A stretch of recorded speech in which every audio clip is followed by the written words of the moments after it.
বলেন আমি আল্লাহ যত জায়গার জন্য রব, যত আলমের জন্য রব, দুনিয়ার রব আমি আল্লাহ, আখিরাতের রব আমি আল্লাহ। ঠিক তেমনিভাবে দুনিয়ার রহমত আমার নবী, আখিরাতেও আমার নবী তোমাদের জন্য রহমত। জোরে বলেন সুবহানাল্লাহ। রাহমাতুল লিল আলামিন নবী, রাহমাতুল লিল আলামিন নবী, পুরানে প্রমাণ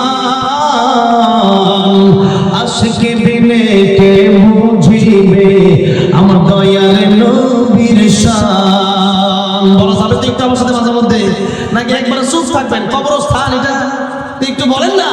রাহমাতুল লিল আলামিন নবী, রাহমাতুল লিল। এই বাচ্চারা ফার্স্ট হয়ে গেছে, আপনারা বলবেন না, জোরে জোরে করেন না। আর ওইদিকে আপনারা আগে ফার্স্ট হচ্ছিলেন, এখন তো বলেন না, বলেন না। রাহমাতুল লিল আলামিন নবী, রাহমাতুল লিল। কোরআনে প্রমাণ আশিক বিনে কে বুঝিবে আমার দয়ার নবীর শান। বলেন আশিক বিনে কে বুঝিবে আমার দয়ার নবীর। নবী আমার মদিনার বুলবুল,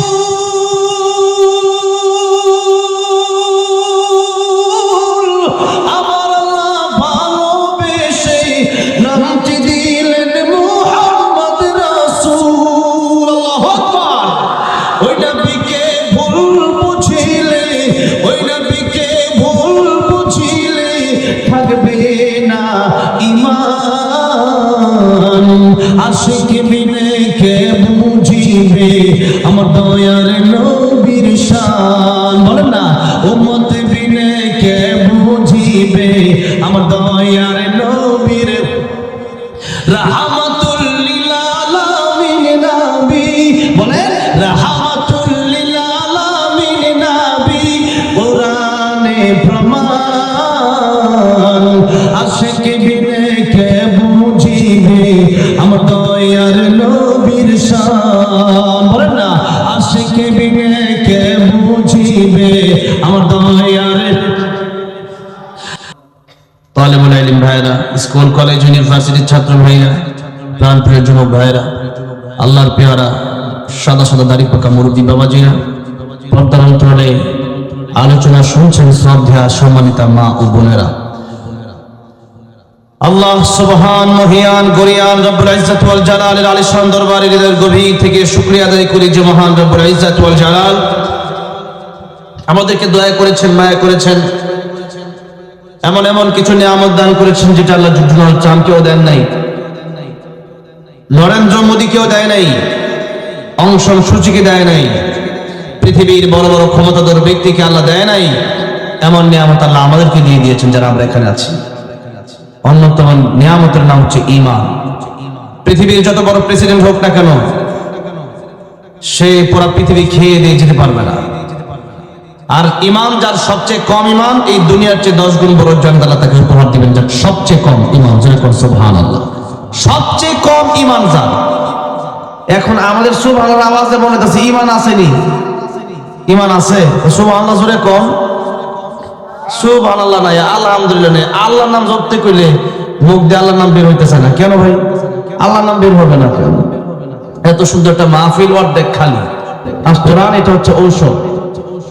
অনুনাজ্জিলু মিনাল কোরআন মা হুয়া শিফাউন ওয়া রাহমাতুল লিল মুমিনিন। আমাদের জন্য এটা শিফা, যত শুনবো তত আমাদের রোগ ভালো হবে।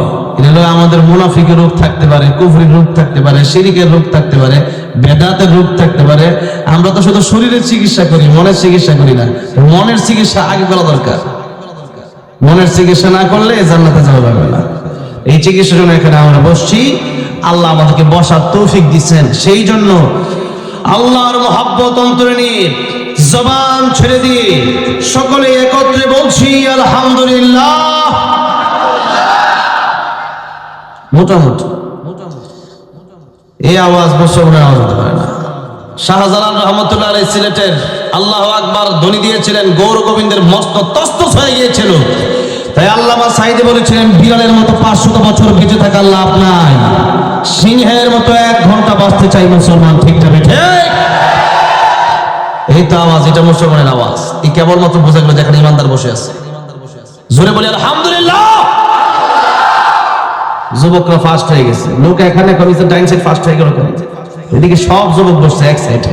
যেরকম মারহাবা, যুবকের শক্তি বেশি আছে, এখনো বিয়ে শাদী করে নাই তো থাকবে তো আওয়াজ ঠিকই আছে। হ্যাঁ মাশাআল্লাহ আলহামদুলিল্লাহ। কমপক্ষে এদের জন্য আলোচনা আমি করতে পারবো। আমার আপনাদের উদ্দেশ্যে কিছু কথা বলবো। কোরআন এবং সুন্নাহ থেকে বাইরে কোনো আলোচনা নয়, কোরআন এবং সুন্নাহ ভিত্তিক আলোচনা। আমরা যেহেতু তাফসিরুল কোরআন মাহফিল, কোরআনের তাফসির, তার মানে এখানে বাইরে কোনো আলোচনা করা যাবে না। কোরআনের তাফসিরে যা আসে তাই আমরা বলবো। এটা কোরআনের তাফসিরে যদি বলতে গিয়ে যদি কারো কোনো নেতার বিরুদ্ধে চলে যায়, যাক, কিছু করার আমার নাই, ঠিক না ঠিক জন্য কর। কার বিরুদ্ধে চলে যাবে? কোরআনের পক্ষে কথা বললে সুরের বিরুদ্ধে চলে যাবে, কারণ কোরআন তো সুরের পক্ষে বলে না, ঠিক না ঠিক। কোরআনের পক্ষে কথা বলে ডাকাতের বিরুদ্ধে চলে যাবে, সুদখোরের বিরুদ্ধে চলে যাবে, ঘুষখোরের বিরুদ্ধে চলে যাবে, মিথ্যুকের বিরুদ্ধে চলে যাবে, তাতে আমার কিছু নাই। কারণ আমি একজন দিনের দায়ী, আমাকে সঠিক কথাই বলতে হবে। এটা যদি আমি গুগল করি আমার জিহ্বা কিছু দিয়ে কাটা হবে। সুতরাং কার বিরুদ্ধে যাই যাক, যেহেতু তাফসীরুল কোরআন মাহফিল, শুধু কোরআন থেকে কথা হবে। কার পক্ষে গেল আর কার বিপক্ষে গেল সেটা দেখার সময় আমাদের নাই, ঠিক না ঠিক। আমার ভাইরা, আমার বাবাজিরা, আসুন, লম্বা চড়ার ভূমিকা নয়, সরাসরি আমি কোরআনের আয়াত থেকে আলোচনায় প্রবেশ করতে চাই। সূরাতুল আহজাব এর 41 এবং 42 নম্বর আয়াত আপনাদের সামনে তিলাওয়াত করেছি। এই দুইখানা আয়াতে কারিমা থেকে মূল বিষয় আজকে আমরা জিকির নিয়ে আলোচনা করব। কি বিষয়? জিকির।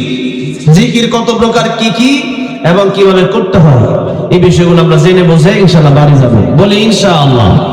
আল্লাহ আমাকে তৌফিক দান করুন। ওয়া তৌফিকি ইল্লা বিল্লাহ আলাইহি তাওয়াক্কালতু ওয়া ইলাইহি উনীব। আপনারা পড়েন আমিন।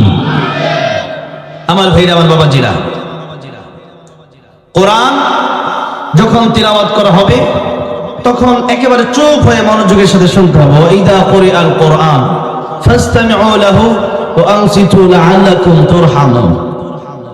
আল্লাহ বলছেন, যখন কোরআন তিলাওয়াত করা হবে, যখন কোরআনের তাফসীর করা হবে, তখন তোমরা চুপ থাকো এবং মনোযোগের কান দিয়ে সেটা শোনো। তাহলে কি হবে? তাহলে তোমাদের উপর আমি আল্লাহর রহমত নাজিল হবে। সুবহানাল্লাহ। আল্লাহর রহমত নাজিল হোক, এটা যদি চাই তাহলে মনোযোগ দিয়ে শুনতে হবে এবং বস্তুগুলি পরিপূর্ণ শুনতে হবে। লা তাকরাবুস সালাহ, নামাজের কাছেও যাইও না। আমি অর্ধেক ওয়াজ করলাম, আপনি অর্ধেক ওয়াজ শুই না, আপনি বলেন যে আর শোনার দরকার না, একটু শুনে তো নামাজ পড়তে হবে। আল্লাহ বলছে লা তাকরাবুস সালাহ, তোমার নামাজের কাছেও যাইও না। কখন? মদ্যপান অবস্থায় নামাজের কাছেও যাইও না। ওযু নাই তো নামাজের দরকার নাই, গোসল ফরজ হয়ে গেছে, গোসল না করে নামাজের কাছে যাইও না। এখন অর্ধেক শুনে বাড়ি যাওয়া যাবে না, তাইলে কিন্তু নামাজ ছেড়ে দিবেন, ওটা নামাজ না বুঝে। সেজন্য যদি নামাজ পড়তে হয়, যদি শুনতে হয়, পরিপূর্ণ শুনতে হবে। আর আজকের এই মাহফিলে যারা আসছেন, বসছেন, এই মাহফিলের ব্যাপারে আমাকে আপনাকে প্রশ্ন করা হবে। কি করা হবে? প্রশ্ন করা হবে যে তোমরা কি কোরআনের আলোচনা শুনছিলা, এই ব্যাপারে প্রশ্ন হবে। তোমাদেরকে কি জান্নাত জাহান্নামের কথা বলা হয়েছিল, এই ব্যাপারে প্রশ্ন হবে। সূরা মুলকে আল্লাহ রাব্বুল আলামিন বলছেন যে প্রশ্ন যে হবে। আল্লাহ বলছেন, সাআলাহুম খাযানাতুহা আলাম ইয়াতিকুম নাযীর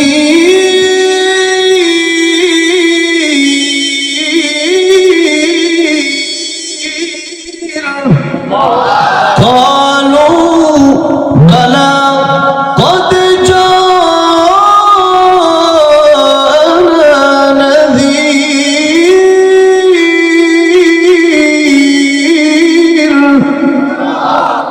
সাআলাহুম, প্রশ্ন করা হবে, জিজ্ঞেস করা হবে। খাযানাতুহা আলাম ইয়াতিকুম নাযীর, জাহান্নামীদেরকে জিজ্ঞেস করা হবে, তোমাদের কাছে কি ভীতি প্রদর্শনকারী আসে না? জাহান্নাম থেকে বাঁচার কথা, জান্নাতে যাওয়ার কথা তোমাদের কি বলা হয় নাই? তখন তারা বলবে বালা, হ্যাঁ এসেছিল। ক্বালু বালা কদ জাআনা নাযীর, তারা বলবে হ্যাঁ ভীতি প্রদর্শনকারীরা এসেছিল। কোরআনের আলোচনা শুনেছিল, তাফসীরুল কোরআন মাহফিলের আয়োজন মানে যুবক ভাইরা এই এলাকার মানুষ করেছিল, সব ব্যবস্থা ছিল, আমরা শুনেছি। কাজদাব না, অস্বীকার করেছিলাম, অস্বীকার করেছি যে এই হুজুরের কথা শুনলে কি লাভ হবে বা কি আর লাভ হবে, এরকম একটা তুচ্ছ-তাচ্ছিল্য করছিলাম। যার কারণে কি হবে, তখন আফসোস করে বলবে। এর একটু পরে আল্লাহ বলছেন, সূরা মুলকের একেবারে মানে প্রথম পৃষ্ঠার শেষ লাইনে আছে, তখন আল্লাহ বলেন, তখন মানুষ জাহান্নামে যাওয়ার পরে আফসোস করে তখন বলবে, وقالوا لو كنا نسمع أو نعقل ما كنا في أصحاب السعير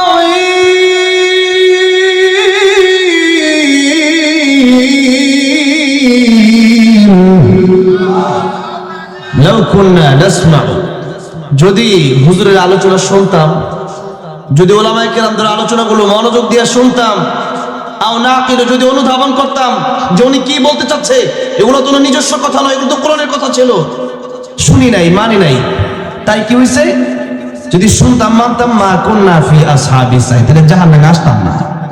এখন জাহান্নামে আসলাম কেন? যে ওলামায়ে কেরামদের কথা শুনি নাই, মানি নাই, বুঝি নাই, চেষ্টাও করি নাই, এই জন্য জাহান্নামে আসলাম। হাই আফসোস। অতঃপর আল্লাহ রাব্বুল আলামিনকে ডাকবে মানুষ, আল্লাহ রাব্বুল আলামিনকে এসব তখন আর ডাকলে লাভ হবে না। তখন ডাকলে লাভ হবে? আল্লাহ বলতেছে তখন ডাইকেও লাভ হবে না।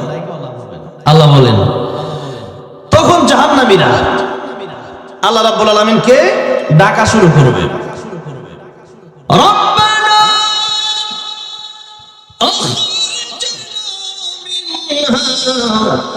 فإن عدنا فإنا ظالمون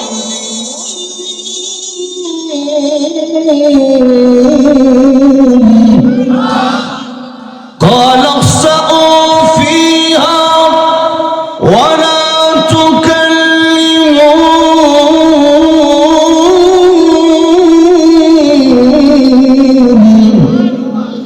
রব্বানা আখরিজনা মিনহা, আয় আমাদের রব, আপনি আমাদেরকে জাহান্নাম থেকে একটু বের করে দেন না, আল্লাহ দেন না, একটু জাহান্নাম থেকে বের করে দেন, আমরা আর নামাজ ছাড়বো না।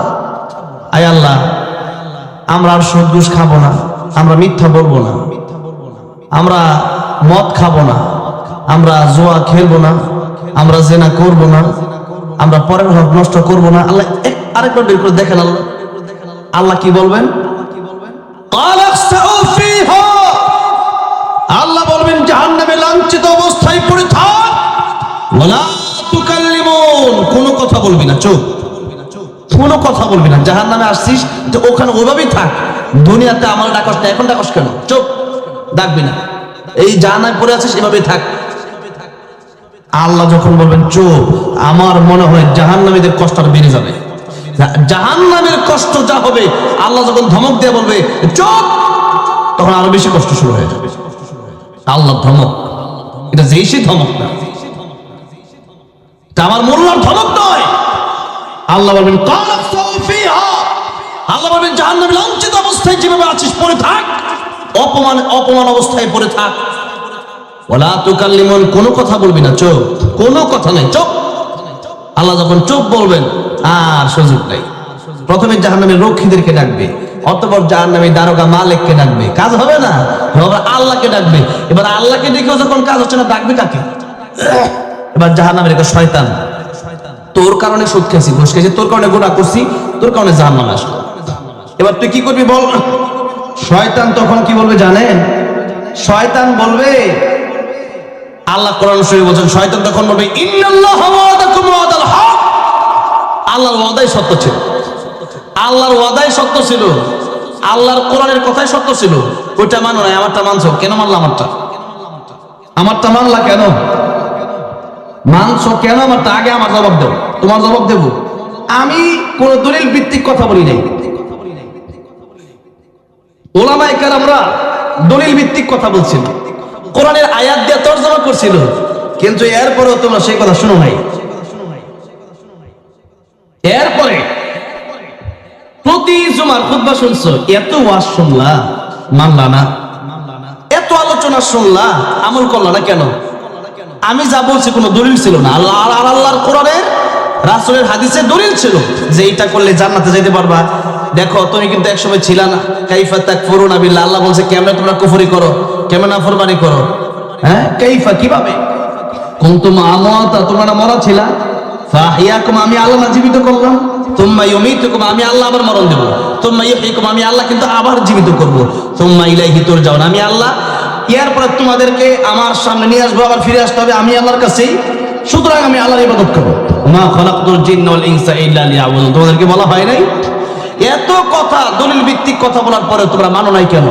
আমারটা শুনছো, কইছে গান শুনো খুব শুনছো, কইছে আড্ডাবাজি করো করছো, কইছে জুয়া খেলো খেলছো, কইছে সুদ ঘুষ খাও খাইছো, কইছে মানুষ খুন করো করছো, আমার কথাই করলা কেন? কি লাভ হয়েছে এটা কইরা?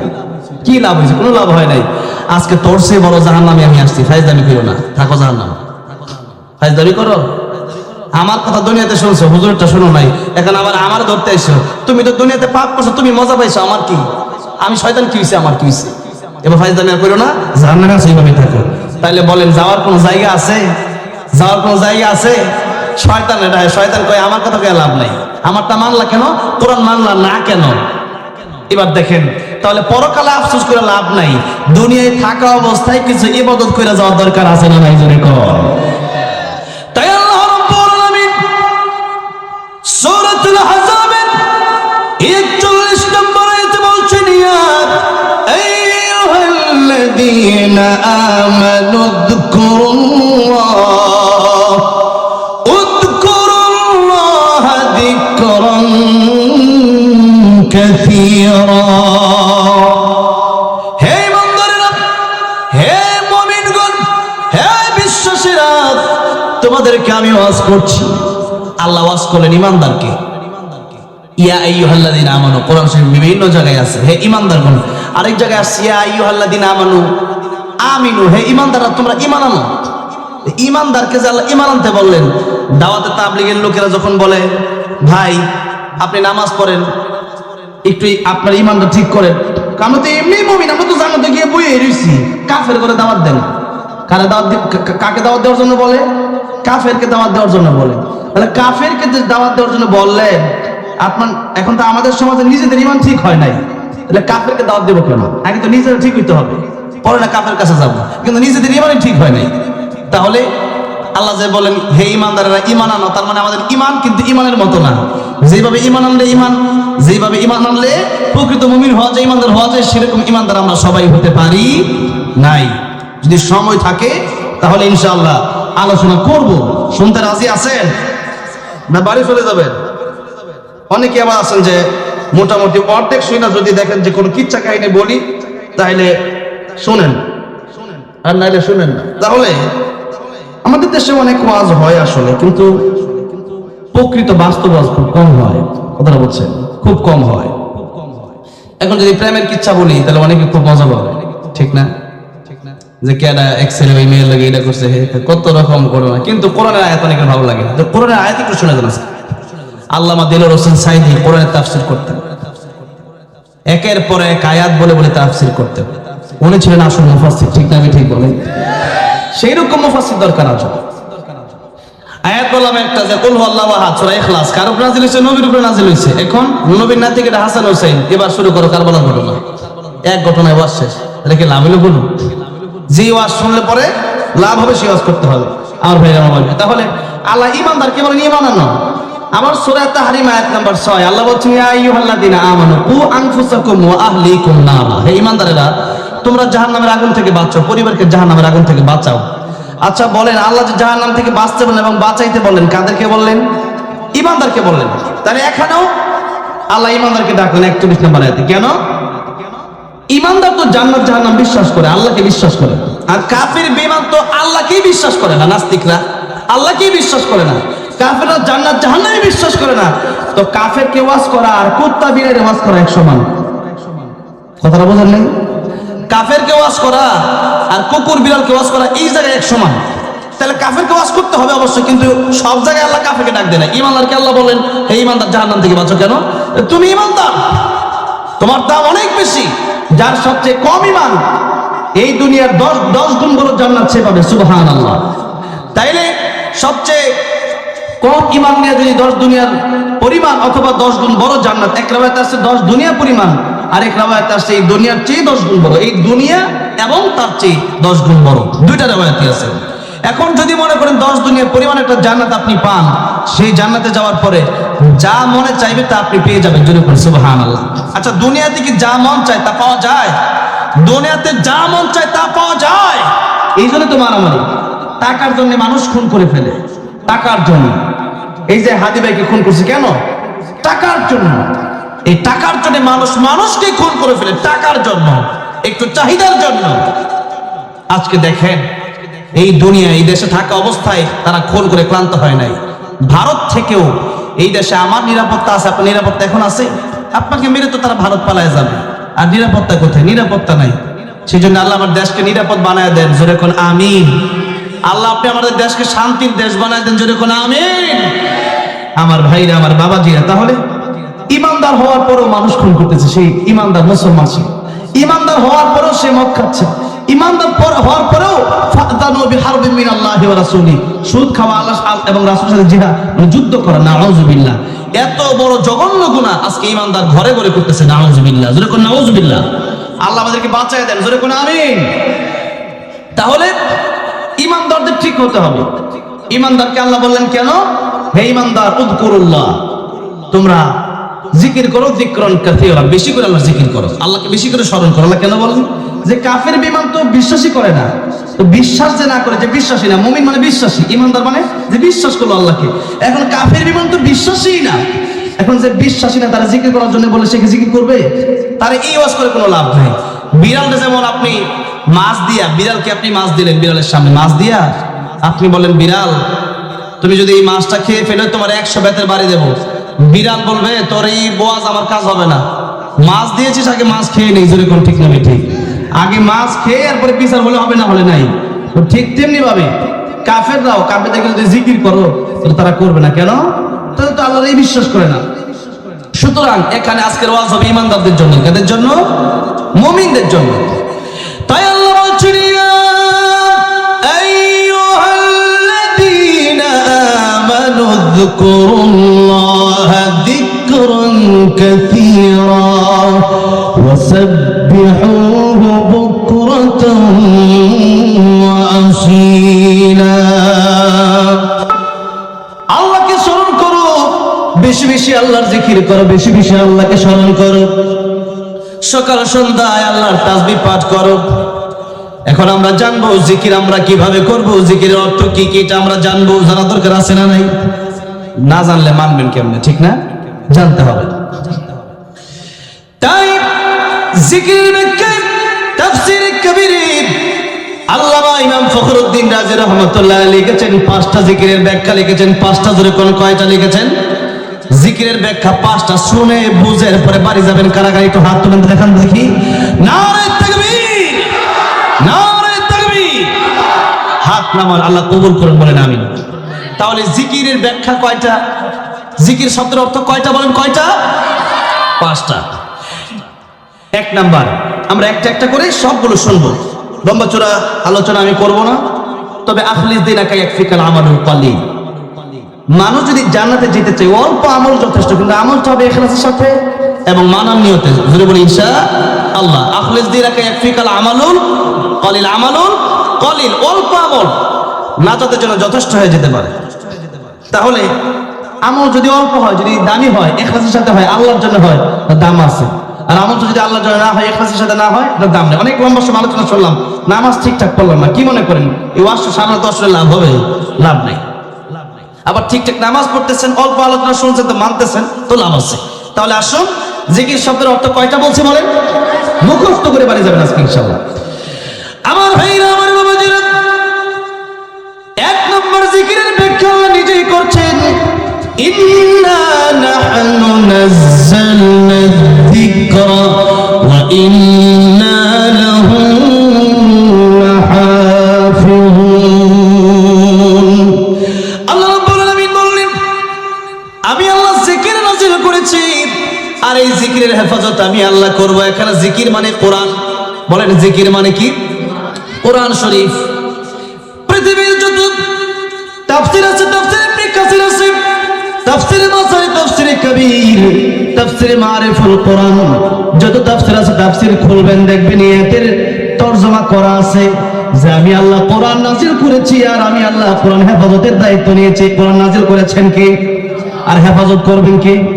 আল্লাহ।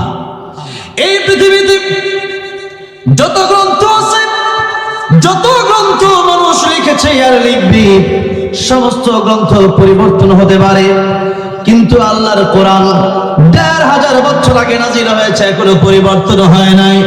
লক্ষ লক্ষ কোটি কোটি হাফেজ আল্লাহ রাব্বুল আমিন পৃথিবীতে রেখে দিয়েছেন, যাদের সিনার ভিতরে আল্লাহ কোরআনটা ঢুকায় দিয়েছেন।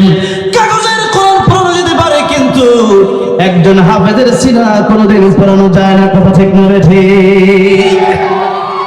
এই জন্য একজন হিন্দু লিখেছে, নকুল কুমার বিশ্বাস, হিন্দু হয়েও সে কোরআনের পক্ষে লিখেছে। যেরকম মারহাবা, সে কোরআনের পক্ষে লিখেছে কি, যদি আগুন লেগে, যদি আগুন লেগে ধ্বংস হয়ে যায়, ধ্বংস হয়ে যায়, যদি আগুন লেগে ধ্বংস হয় পৃথিবীর সব বইয়ের দোকান, বিশ্ব থেকে হারাবে না পবিত্র কোরআন। কথা ঠিক না বেঠি?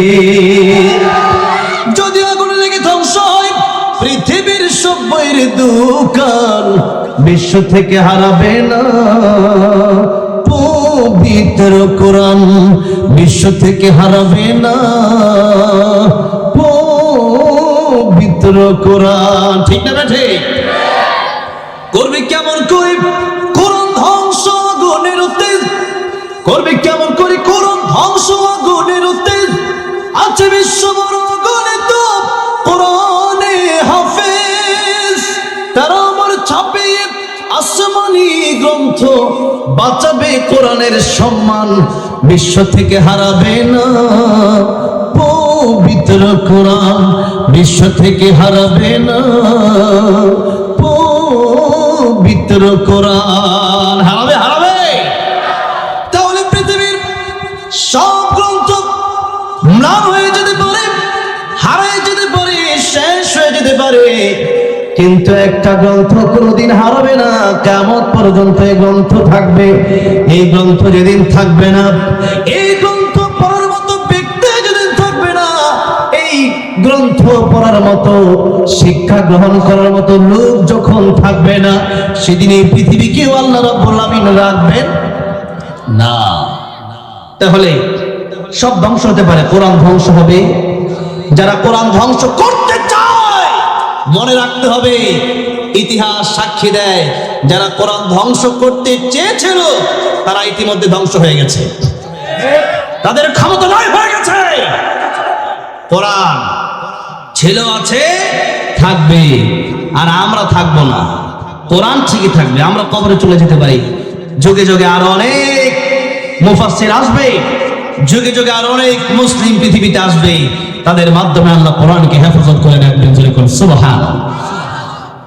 কোরআনের তাফসীর মাহফিলগুলোর কারণে আজকে আমাদের সমাজের মানুষগুলো ভালো আছে। ইউরোপে আমেরিকা গেলে দেখা যায় যে তারা বাথরুম করে পানিও নেওয়ার দরকার মনে করে না। থাইল্যান্ডে গিয়েছিলাম কিছুদিন আগে, মালয়েশিয়া যাওয়ার পথে থাইল্যান্ড হয়ে ঢুকছিলাম। তো থাইল্যান্ডে এয়ারপোর্টে গিয়ে দেখি সেখানে বাথরুমে, টয়লেটে পানির ব্যবস্থা নাই। এগুলা কি কোনো সভ্য সমাজ হতে পারে? যারা প্রস্রাব পায়খানা করার পর যারা পানি নেয় না, এটা কি সভ্য সমাজ না অসভ্য সমাজ? অবশ্যই অসভ্য সমাজ। যারা, যাদের বিয়ে করার প্রয়োজন হয় না, অবৈধ রিলেশনের পর বাচ্চা হয়, এরপরে বাচ্চা হওয়ার 3টা 4টা বাচ্চা অনেক খেলোয়াড়ের আছে, এই বাচ্চা হওয়ার পরে গিয়ে তারা বিয়ে করে, এটা কি সভ্য সমাজ বলে? এগুলোকে সভ্য সমাজ বলে? নিজের আপন বোনকে যারা বিয়ে করে, এগুলাকে সভ্য সমাজ বলে? অসভ্য সমাজ। কেন? কোরআন যেখানে নাই সেখানে সভ্য সমাজ থাকতে পারে না। তাহলে আসুন, কোরআনের এই মাহফিলগুলো থাকতে হবে। কোরআনের মাহফিলগুলো আছে বিদায় আজকে দেশটা সুন্দর আছে। এতদিন ধরে তাফসীরুল কোরআন মাহফিল হয়ে আসছে। বিগত দিনগুলোতে ফ্যাসিস্ট এই মাহফিলগুলো করতে হলে ওসির কাছে যাও, ডিসির কাছে যাও, এরপর ডিসির কাছে গেলে আরো উপরের কর্মকর্তার কাছে এরকম করে করে পাঠিয়ে দিত। ঠিক না ঠিক? ইদানিং শুনতে পাচ্ছে নির্বাচন কমিশন থেকে প্রস্তাব করা হয়েছে যে নির্বাচনের আগ পর্যন্ত তাফসীরুল কোরআন মাহফিল চলবে না, অথবা চললে অনুমতি নিতে হবে। তোমার কথায় আমরা মাহফিল করব কেন? মাহফিল করার অনুমতি আল্লাহ দিয়েছেন। আল্লাহর কথায় তাফসীর মাহফিল হবে, নির্বাচন কমিশন অফিসারের কথায় তাফসীর মাহফিল হবে না। তোমরা কে? আল্লাহর আকাশ, আল্লাহর জমিনে আল্লাহর কোরআনের কথা বলবো, আল্লাহর অর্ডারেই বলবো, জনগণের অর্ডারে বলবো না। আল্লাহর অর্ডারে বলতে চাই। তোমরা কে? তোমরা কোন জায়গায় পুঁটি মাছ? তোমাদের কথা শুনতে হবে। সরকার নিষিদ্ধ করেছে যেই মাহফিল হবে না। সরকারের পক্ষ থেকে ঘোষণা দেওয়া হয়েছে যেই মাহফিল যে এটা তো আমার আরেক ঘটনা মনে পড়ে গেছে। থাক, এই মাহফিল কুত্তা আইসিটারে তো এটা কালকে ভাইরাল হয়ে যাবে। এটা একটু সরাই দেন না, ওইদিকে বানাই দেন। এটা সবাই আমার দিকে না চায়, কুত্তার দিকে চায়। কুত্তা যে এটা সরাই তো গেলে হাত দিকে চায়। আচ্ছা যাই হোক, কুকুর আসছে। আমরা তো মানুষ হয়ে কুত্তার চেয়ে খারাপ হয়ে গেছে। অনেক মানুষ, যে মানুষ খুন করে ওটা কুত্তার চেয়ে খারাপ, ওটা কুত্তার চেয়ে ভালো না তো। উলাইকা কাল আনআমি বাল হুম আদাল। আল্লাহ বলেন মানুষ যদি মানুষের আচরণ যদি মানুষের ভিতরে না থাকে, ওটা কুত্তার চেয়ে খারাপ।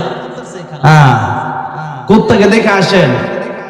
কুকুর এমন এক প্রাণী যে আসহাবে কাফের কুকুরটাও জান্নাতে যাবে, যেরকম সুবহানাল্লাহ। আর আমি আপনি মানুষ হয়ে যদি জাহান্নামে যেতে, আমার চেয়ে কুকুর ভালো আছে, যেরকম, ঠিক না বেঠিক? হ্যাঁ আমার ভাইরা, আমার বাবা যে কথা বলছিলাম একটু বলিনি 2 মিনিট।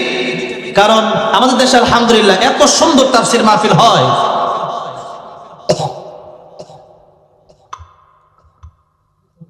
না, একটু পোকা ঢুকে গেছে বলে, বোকাটা খেয়েই ফেললাম, ঢুকে গেছে। এটা বাইর করতে গেলে ওয়াজ মাহফিল। এক সময় শুনতাম এটা খাইলে নাকি কত কিছু শেখা যায়। পোকা মাকড় খাইলে, যাক, হ্যাঁ, সাঁতার নাকি শেখা যায়। আচ্ছা যাই হোক, সাঁতার যদি শিখতে পারি তো ভালোই। হুজুর আসছে আবার, আলহামদুলিল্লাহ। অনেক লম্বা সময় আলোচনা করেছেন। দেখেন এই বয়সে এত, আমি তো প্রথম ভাবছি হুজুর মনে যুবক, কারণ গলার টান শুনে কিন্তু বোঝা যায় না যে হুজুরের বয়স এত বেশি। আলহামদুলিল্লাহ, আল্লাহ যেন হুজুরকে দীর্ঘ নেক হায়াত দারাজ করেন, বলেন আমিন। আল্লাহ হুজুরকে সুস্থতার সাথে আরো বেশি বেশি দ্বীনের খেদমত করার তৌফিক দান করেন, বলেন আমিন। তাফসীর মাহফিল এদেশে বন্ধ করার কিছু উপায় তারা চলছে। সরকার বলছে যে নির্বাচনের জন্য তাফসীর মাহফিল বন্ধ করে দেওয়া হবে। আমরা বলেছি যে আপনি বন্ধ করলেও আমরা বন্ধ করব না, কারণ আপনি জনগণের কথা, জনগণের অবস্থা তো বুঝতে হবে। 1 বছর 1.5 বছর আগে থেকে মানুষ তাফসীর মাহফিলের প্রিপারেশন নেয়, যেরকম, ঠিক না ঠিক? তাহলে সেই মাহফিল আপনি 2 মাস আগে এসে বন্ধ করে দিবেন বা অনুমতি নিতে হবে, এই সমস্ত কথা 1 বছর আগে বলতেন, এখন কেন বলতেছেন? আর 1 বছর আগে বললেও আপনার কথা শুনবে না। জনগণের পালস বুঝতে হয়, জনগণের অবস্থা বুঝতে হয়। এই দেশে গত কালকের আগের দিন মাহফিল ছিল ঢাকাতে। একটা এলাকায়, পাশাপাশি এলাকায় প্রায় 10-12টা মাহফিল হচ্ছে। তো 10-12টা মাহফিল হচ্ছে মানে এটা প্রমাণ হয় যে এই দেশের মাহফিল, এই দেশের মানুষ কোরআন প্রিয়। এই দেশের মানুষ তাফসীর উপর মাহফিলের জন্য তারা পাগল।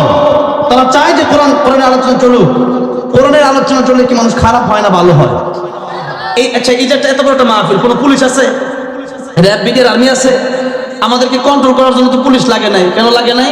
আমরা কোরআনের কর্মী, আমরা এমনি সভ্য সমাজ, আমরা এমনি ভালো মানুষ, ভদ্র মানুষ, যেরকম কথা, ঠিক না ঠিক? সেই জন্য তাফসীর মাহফিল আগে হাসিনা বন্ধ করতো। আপনি ডক্টর ইউনূস, আপনি বন্ধ করার চেষ্টা করবেন না, তাহলে যা সুনাম কামাইছেন বদনাম পরিণত হয়ে যাবে। সুনাম কামাইতে সময় লাগে, বদনাম হইতে কিন্তু সময় লাগে না। এই কাজটা করবেন না। আবার ক্লিয়ার দিয়ে দেন যে মাহফিল করতে হলে কোনো অনুমতির প্রয়োজন নাই। এমনি তো কত কষ্ট করে একটা মাহফিল করতে হয়, সেই জায়গায় আবার অনুমতি নিয়ে জুতা চেপতে হবে। এই সমস্ত বিষয় পাইছেন কি? এই সমস্ত বিষয় বন্ধ করেন। নির্বাচনের জায়গায় মাহফিলের জায়গায় রাখেন। ওটাকে সাংঘর্ষিক বানাবেন না যে মাহফিল ও নির্বাচন করতে হবে। ও তো সুদ করে ঘুষ করে ক্ষতি হতেই পারে, তো সুদ টাকাতে ক্ষতি করে হোক। আমার ভাইরা, কোরআন শুনে মানুষ আনারুলি হয়, সুদ টাকাত নামাজি হয়, মদ খোরেরা মদ ছেড়ে দেয়, যেরকম কথা, ঠিক না ঠিক? সেই মাহফিল বন্ধ হবে কেন? তাহলে আমার ভাইরা, আমার বাবাজিরা, কোরআন ছিল, আছে এবং থাকবে। হেফাজত করবেন কে? তাহলে এবার বলেন জিকিরের এক নম্বর অর্থ কি? জোরে বলেন, এক নম্বর অর্থ কি? কোরআন। কোরআন আল কারীম জিকিরের এক নম্বর অর্থ। আল্লাহ নিজেই বলছেন, ইন্না নাহনু নাযালনা যিকরা ওয়া ইন্না লাহু লাহাফিজুন। তাহলে আল্লাহ রাব্বুল আলামিন বলেন, এই জিকির আমি নাযিল করেছি, হেফাজত করব আমি আল্লাহ। তাহলে আল্লাহ রাব্বুল আলামিন তিনি জিকির নাযিল করেছেন, মানে হলো সমস্ত তাফসীর গ্রন্থের ব্যাখ্যায় আপনারা পাবেন যে এখানে ইন্না নাহনু নাযালনা যিকরা মানে হচ্ছে আমি আল্লাহ কোরআন নাযিল করেছি। তাহলে কোরআন শব্দ তো এখানে নাই, কোরআন শব্দ অন্য জায়গায় কোরআন শরীফের ভিতরে আছে না নাই? কোরআন শরীফে ডাইরেক্ট কোরআন আছে, কিন্তু কোরআন শব্দটা এই জায়গায় নাই। ফাযাক্কির বিল কোরআন আছে, অবশ্যই কোরআন শব্দটা আছে, কিন্তু আল্লাহ এখানে কোরআন না দিয়ে আল্লাহ জিকির বললেন। তার মানে এটার সমস্ত মুফাসসিরগণ যেতে কথা বললেন যে আল্লাহ রাব্বুল আলামিন তিনি কোরআন নাযিল করেছেন, জিকির মানে আল্লাহ এখানে কোরআন শরীফ বুঝিয়েছেন। তার মানে জিকির করতে হলে এক নম্বরে কোরআনে জিকির করতে হবে, কোরআন তিলাওয়াত করতে হবে। যেরকম কি তিলাওয়াত করতে হবে? এই কোরআন তিলাওয়াতটা আমাদের অনেকের সহি শুদ্ধ না, যার কারণে আমাদের নামাজটা ঠিকঠাক হচ্ছে না। আমরা একটু জিজ্ঞাসা করি, নামাজ ভঙ্গের কারণ কয়টা? বলেন বলেন বলেন। 19টা সবাই বলতেও পারে না। এরপরে একটু পরে নামাজের আলোচনা আসতেছে, 19টা নামাজের আলোচনা আসলে পরে আরো বিস্তারিত বলবো ইনশাআল্লাহ। এখন নামাজের দিকে গেলাম না। নামাজ ভঙ্গের কারণ 19টা। নামাজ ভঙ্গের প্রথম কারণ কি? 2 একজন বললেন, আর বাকি জন জানেনই না, অনেকেই জানেন না। নামাজ অশুদ্ধ পড়া, নামাজে কোরআন শরীফ অশুদ্ধ পড়া। কিন্তু বড়ই আফসোস, বড়ই দুঃখ যে আজকে মুসলমানের ঘরে সন্তান হয়ে অনেকে কোরআন শিখে নাই। যেরকম কথা ঠিক না ঠিক? কোরআন শিক্ষা এটা কি নফল না ফরজ? বলেন বলেন। তলাবুল ইলমি ফারিদাতুন আলা কুল্লি মুসলিম, সবার জন্য, প্রত্যেক মুসলমানের জন্য দ্বীন ইলম শিক্ষা করা ফরজ, কোরআন শিক্ষা ফরজ। কতটুকু? একজন মুসলমান হিসেবে চলার জন্য যতটুকু দরকার ততটুকু শিক্ষা করা ফরজ। এখন এতটুকু শিখলেন না। আজকে মুসলমান সন্তানকে কোরআন শেখানোটাকে গর্ববোধ মনে করে না। যদি বলে যে আপনার ছেলে কি, বলে অমুক হসপিটালের বড় ডাক্তার। ও আচ্ছা আচ্ছা, বিশাল ব্যাপার। যদি আপনার ছেলে কি ইঞ্জিনিয়ার, বিশাল ব্যাপার। যদি আপনার ছেলে কি, আমার ছেলে তো সচিব, বিশাল ব্যাপার। আপনার ছেলে কি ব্যারিস্টার, উরি বাবা রে বাবা, উরি বাবা। আপনার ছেলে কি ওসি, আরে বাবা ওসি। আপনার ছেলে কি, আমার ছেলে তো ম্যাজিস্ট্রেট, আরে বাবা। তাহলে সব জায়গায় আরে বাবা। আর দেখ আপনার ছেলে কি, হাফেজ। ও বুঝছি, ও আচ্ছা আচ্ছা। তা হাফেজ কোন হইলে, আলেম হইলে ও হাফেজ, মাওলানা। আরে বাবার, অথচ এই পৃথিবীতে সবচেয়ে দামি মানুষ হলো তারা যারা হাফেজ আলেম। যেরকম সুবহানাল্লাহ, ইন্নামা ইয়াখশাল্লাহা মিন ইবাদিহি উলামা। আল্লাহ যাদের কথা, যাদেরকে সম্মান আল্লাহ করে দিয়েছেন, আল্লাহু আকবার, সেই আলেমদেরকে সম্মান দিতে জানে না মুসলমান। আজকে নামে মুসলমান হয়ে গেছে বেশি, কাজে মুসলমান হতে পারে নাই। সন্তান যখন হলো, নিয়ত করে ফেললো ডাক্তার বানাবো, ইঞ্জিনিয়ার বানাবো, জজ উকিল ব্যারিস্টার বানাবো, ওসিডিসি বানাবো, কিন্তু আলেম বানাবো এরকম নিয়ত সবাই করতে পারে না। কিছুদিন আগে এক মাদ্রাসায় পাগড়ি দিলাম। এক ছাত্রের বাবা মনে করে রিক্সাওয়ালা, একজনের বাবা চা বেচে, একজনের বাবা ঠেলাওয়ালা, একজনের বাবার ব্লাউ বেচে, সব গরিবের সন্তান। সচিবের সন্তান খুঁজে পাওয়া যায় না, ডাক্তারের সন্তান খুঁজে পাওয়া যায় না। ও 5,000 টাকা মসজিদে জান্নাতে চলে যাবেন নাকি? আপনার টাকার চেয়ে বড় সম্পদ ছিল আপনার সন্তান। ওই সন্তানকে কি করছেন আপনি? ওই সন্তানকে মানুষ বানাতে পারলেন না? আমার বাবাজিরা, তাহলে 1 নম্বর জিকির মানে হচ্ছে কোরআন। তাহলে আমাদের কোরআন শিখতে হবে।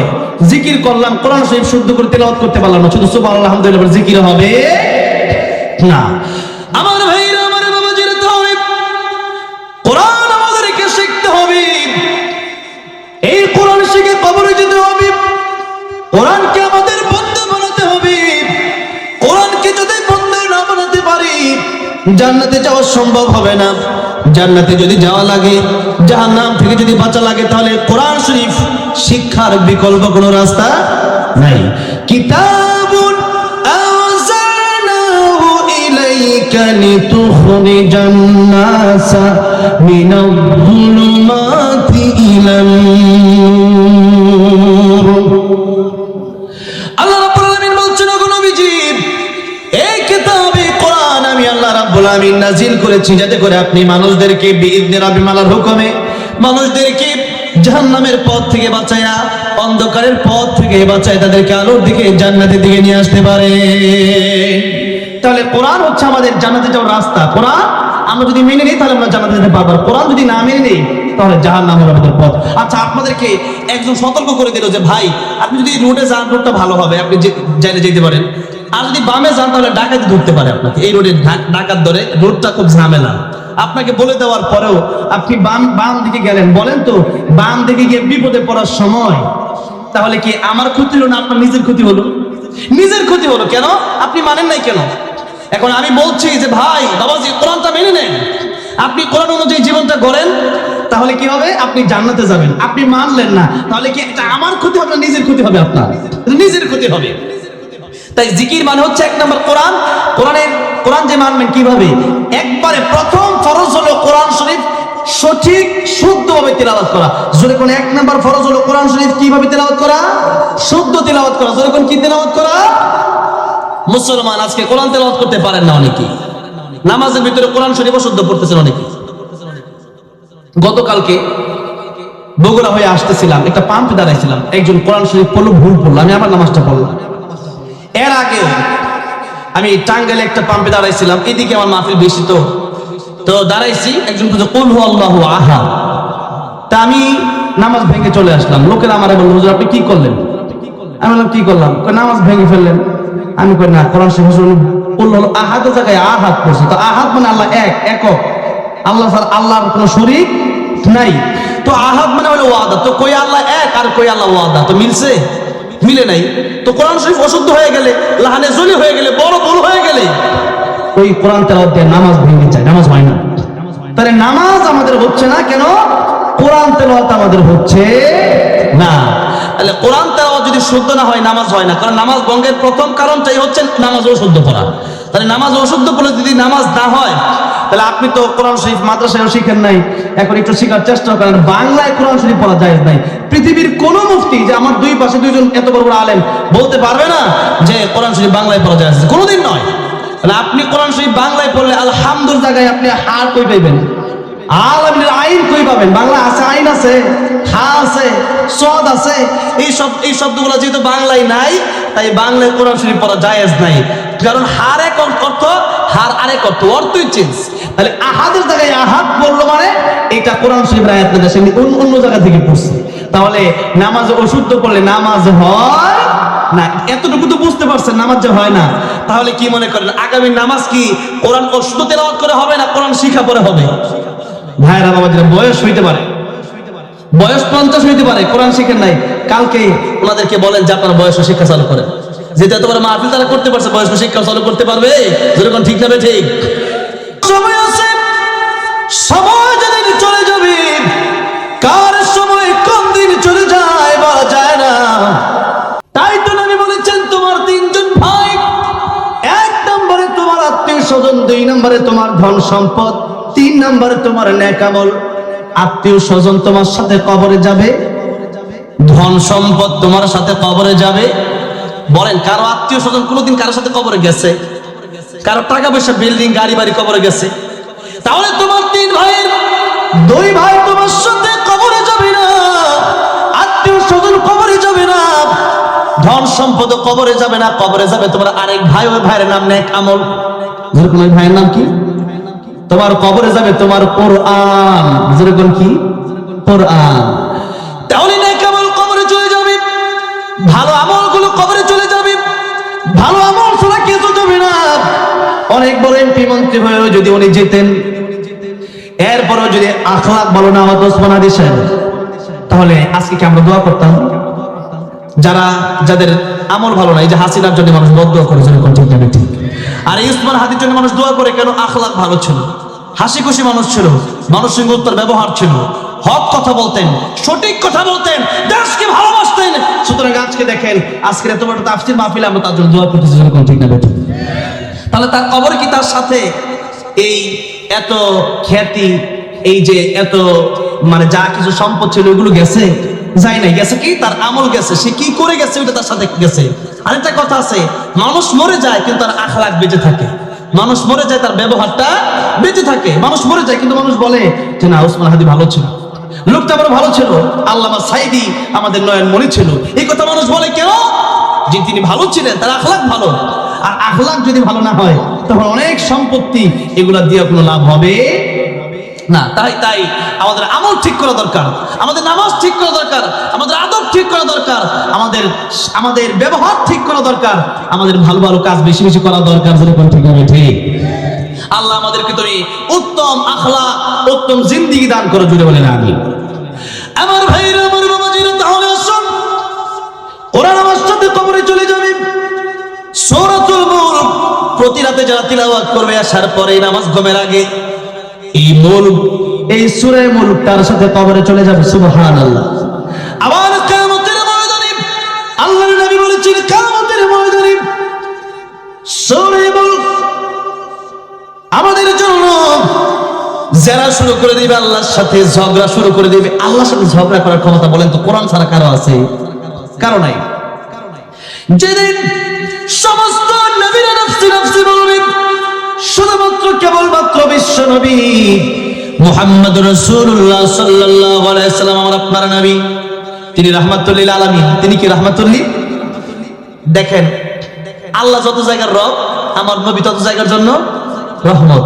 আল্লাহ বলেছেন আলহামদুলিল্লাহি রাব্বিল আলামিন।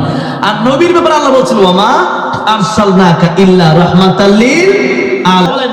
আমি আল্লাহ যত জায়গার জন্য রব, যত আলমের জন্য রব, দুনিয়ার রব আমি আল্লাহ, আখিরাতের রব আমি আল্লাহ। ঠিক তেমনিভাবে দুনিয়ার রহমত আমার নবী, আখিরাতেও আমার নবী তোমাদের জন্য রহমত। জোরে বলেন সুবহানাল্লাহ। রাহমাতুল লিল আলামিন নবী, রাহমাতুল লিল আলামিন নবী, কোরআনে প্রমাণ, আশিক বিনে কে বুঝিবে আমার দয়ার নবীর শান। বলা যাবে তো একটু আমার সাথে মাঝে মধ্যে, নাকি একবারে চুপ থাকবেন? কবরস্থান এটা একটু বলেন না। রাহমাতুল লিল আলামিন নবী, রাহমাতুল লিল। এই বাচ্চারা ফার্স্ট হয়ে গেছে, তাই আপনারা বলবেন না, জোরে সরে কর না। আর ওইদিকে আপনারা আগে ফার্স্ট ছিলেন, এখন তো বলেন না, বলেন না। রাহমাতুল লিল আলামিন নবী, রাহমাতুল লিল, কোরআনে প্রমাণ, আশিক বিনে কে বুঝিবে আমার দয়ার নবীর শান। বলেন, আশিক বিনে কে বুঝিবে আমার দয়ার নবীর। নবী আমার মদিনার বুলবুল,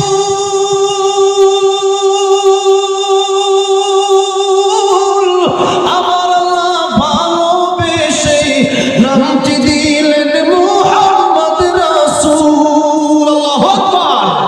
ওই নবীকে ভুল বুঝিলে, ওই নবীকে ভুল বুঝিলে থাকবে না ঈমান। আশিক বিনে কে বুঝিবে আমার দয়ার নবীর শান। বলেন না, উম্মত বিনে কে বুঝিবে আমার দয়ার নবীর। রাহমাতুল লিল আলামিন নবী, বলেন রাহমাতুল লিল আলামিন নবী, কোরআনে প্রমাণ, আশিক বিনে কে বুঝিবে আমার দয়ার নবীর শান। বলেন না, আশিক বিনে কে বুঝিবে আমার দয়ার। আমার ভাই, আমার মনে তোর আমার নবী, রাহমাতুল লিল আলামিন নবী, উম্মতের কামলার নবী, মায়ের নবী, দিনের নবী, কিয়ামতের ময়দানে শুধু বলবেন রব্বি ইয়া রব্বি উম্মতি উম্মতি। আমার নবী সকলে নাফসি নাফসি বলবেন, তাহলে আমার নবী পাবেন আমার আল্লাহর কাছে সুপারিশের ব্যাপারটা আমার নবীর কাছে আল্লাহ দিবেন। তবে কথা হচ্ছে এই কোরআন শুধু সুপারিশ নয়, এই কোরআন শরীফ আল্লাহর সাথে ডাইরেক্ট ঝগড়া করবে। আমাদের জন্য জোরে বলুন সুবহানাল্লাহ। তাহলে কোরআন শরীফ আমাদের জন্য কিয়ামতের ময়দানে যদি ঝগড়া করে, আর আমরা যদি কোরআন শরীফ না পড়ি, তাহলে কোরআন কি আমাদের জন্য ঝগড়া করবে? আল্লাহকে বলবে আল্লাহ, প্রতিদিন সূরা মুলক থেকে বলবে আল্লাহ, প্রতি রাতে এই কোরআনকে তেলাওয়াত করতো সেই ব্যক্তি, প্রতিদিন রাতে তেলাওয়াত করার কারণে আমাকে সে স্মরণ করছে প্রতি রাতে প্রতিদিন। আজকে কিয়ামতের কঠিন ময়দানে আমি কোরআন তারে বলে যেতে পারি না, আমি কোরআন আজকে তার পক্ষে দাঁড়ায় গেলাম। সে যদি জান্নাতে থেকে চলে যায়, যতক্ষণ পর্যন্ত তারে জান্নাতে না দিবা ততক্ষণ পর্যন্ত আমি কোরআন ক্ষান্ত হব না। হয়তো তার জান্নাতে না, আমি কোরআনকে অস্বীকার করো। আল্লাহ বলবেন না না, তুই আমার কালাম, তুই আমার কোরআন, তোকে যে ব্যক্তি সম্মান করেছে, ইজ্জত করেছে, আজকে কিয়ামতের ময়দানে আমি আল্লাহ রাব্বুল আলামিন তাকে জান্নাতে দিয়ে দিলাম। জোরে করে সুবহানাল্লাহ।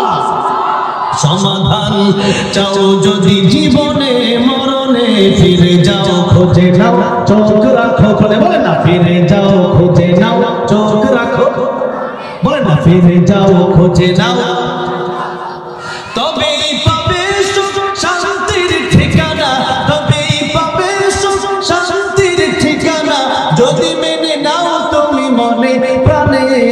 সমাধান সমাধান চাও যদি জীবনে মরণে, ফিরে যাও খোঁজে নাও চোখ রাখো কোরআনে, ফিরে যাও খোঁজে নাও। এ বাণী সকলের নয় শুধু মুমিনের, যারাই চলবে মেনে ফল পাবে। আল্লাহু আকবার। একবার সাহাবায়ে কেরাম যাচ্ছেন রাস্তা দিয়া, এক কাফেরকে সাথে কামড় দিয়েছে। তো সাহাবায়ে কেরাম রাদিয়াল্লাহু আনহুম আজমাইন, যারা তার মধ্যে একজন, সেই কাফেরকে যখন সূরা ফাতিহা পড়ে ফু দিয়েছে, সাথে সাথে সাথে পানি হয়ে গেছে, সুস্থ হয়ে গেছে। সুবহানাল্লাহ। তাহলে এই কোরআন দেখেন কাফেরের জন্য শিফা। জোরে করে সুবহানাল্লাহ। তাহলে কোরআন শরীফ আমরা অনেকে হুজুরের কাছে আসি না, মানে আয়েশা হুজুরকে ফু দেন, আপনি মুসলমান, আপনি সূরা ফাতিহা পড়ে পানি খেতে পারবেন, তাতে কাজে লাগে না। তাহলে সূরা ফাতিহা হলো আমাদের ঔষধ। সূরা ফাতিহার আরেকটা নাম হচ্ছে সূরাতুশ শিফা, সূরাতুশ শিফা। তাহলে বলেন এই বাণী সকলের নয় শুধু মুমিনের, যারাই চলবে মেনে ফল পাবে কোরআনের। এই বাণী সকলের নয় শুধু মুমিনের, যারাই চলবে মেনে ফল পাবে কোরআনের। ঘরে বলো কিংবা রাষ্ট্রে বলো, ঘরে ওদের রাষ্ট্র দরকার আছে না, রাষ্ট্রে না হলে পরে ঘরের থেকে চালাইতে পারবেন, ঘরে চলবে না, কারণ রাষ্ট্র থেকে তো মদ বিক্রি করে নাই, 8% বাইরে গিয়ে মদ খাবে। তো ঘরে কোরআন চালাইছে, বাইরে তো মদের লাইসেন্স দেওয়াই আছে, তাহলে দেখা গেছে যে কোরআন ঘরে নাই বাইরে তো আছে, তো 5টা হোটেলে গিয়ে মদ খাবে। জোর করে ঠিক না? তাই ঘরে বলো কিংবা রাষ্ট্রে বলো, ঘরে বলো কিংবা রাষ্ট্রে বলো, অশান্তি দূর করে শান্তি আনে। সমাধান সমাধান চাও যদি জীবনে মরণে, ফিরে যাও খুঁজে নাও চোখ রাখো কোরআনে, বলে না ফিরে যাও খুঁজে নাও। আমার ভাইরা আমার বাবাজিরা, তাহলে আমরা কোরআন আমাদেরকে সত্য করে শিখতে হবে। সত্য না করে কোরআন শিখলে নামাজ হয় না, আর নামাজ না হইলে জান্নাতে যাওয়া সম্ভব না। নামাজের ওয়াজ একটু পরে আসবে, জিকির শব্দের আরেক অর্থ সামনে আসবে, একটু আগে মনে রাখেন। তাহলে এখন যদি কোরআন নিয়ে আলোচনা করতে চাই, সারা রাত চলে যাবে, শেষ হবে না। তাহলে এক নম্বরে জিকির যদি করতে চান, তাহলে আল্লাহর কোরআন শুদ্ধভাবে শিখার দরকার আছে না নাই? এখন বয়স বেশি হয়ে গেছে, কি করবেন? মসজিদে কোরআন শিক্ষা চালু করেন, বয়স্ক কোরআন শিক্ষা। তাহলে আমার ভাইরা আমার বাবাজিরা, আর কোরআন শুধু নিজে শিখলেই হবে না, সন্তানকে কোরআন শিখানোর দরকার আছে না নাই? কারণ একটু আগে বলেছিলেন যে সূরা তাহরিম আয়াত নম্বর 6 আল্লাহ বলেন, ইয়া আইয়ুহাল্লাযীনা আমানু কু আনফুসাকুম ওয়া আহলিকুম নারা।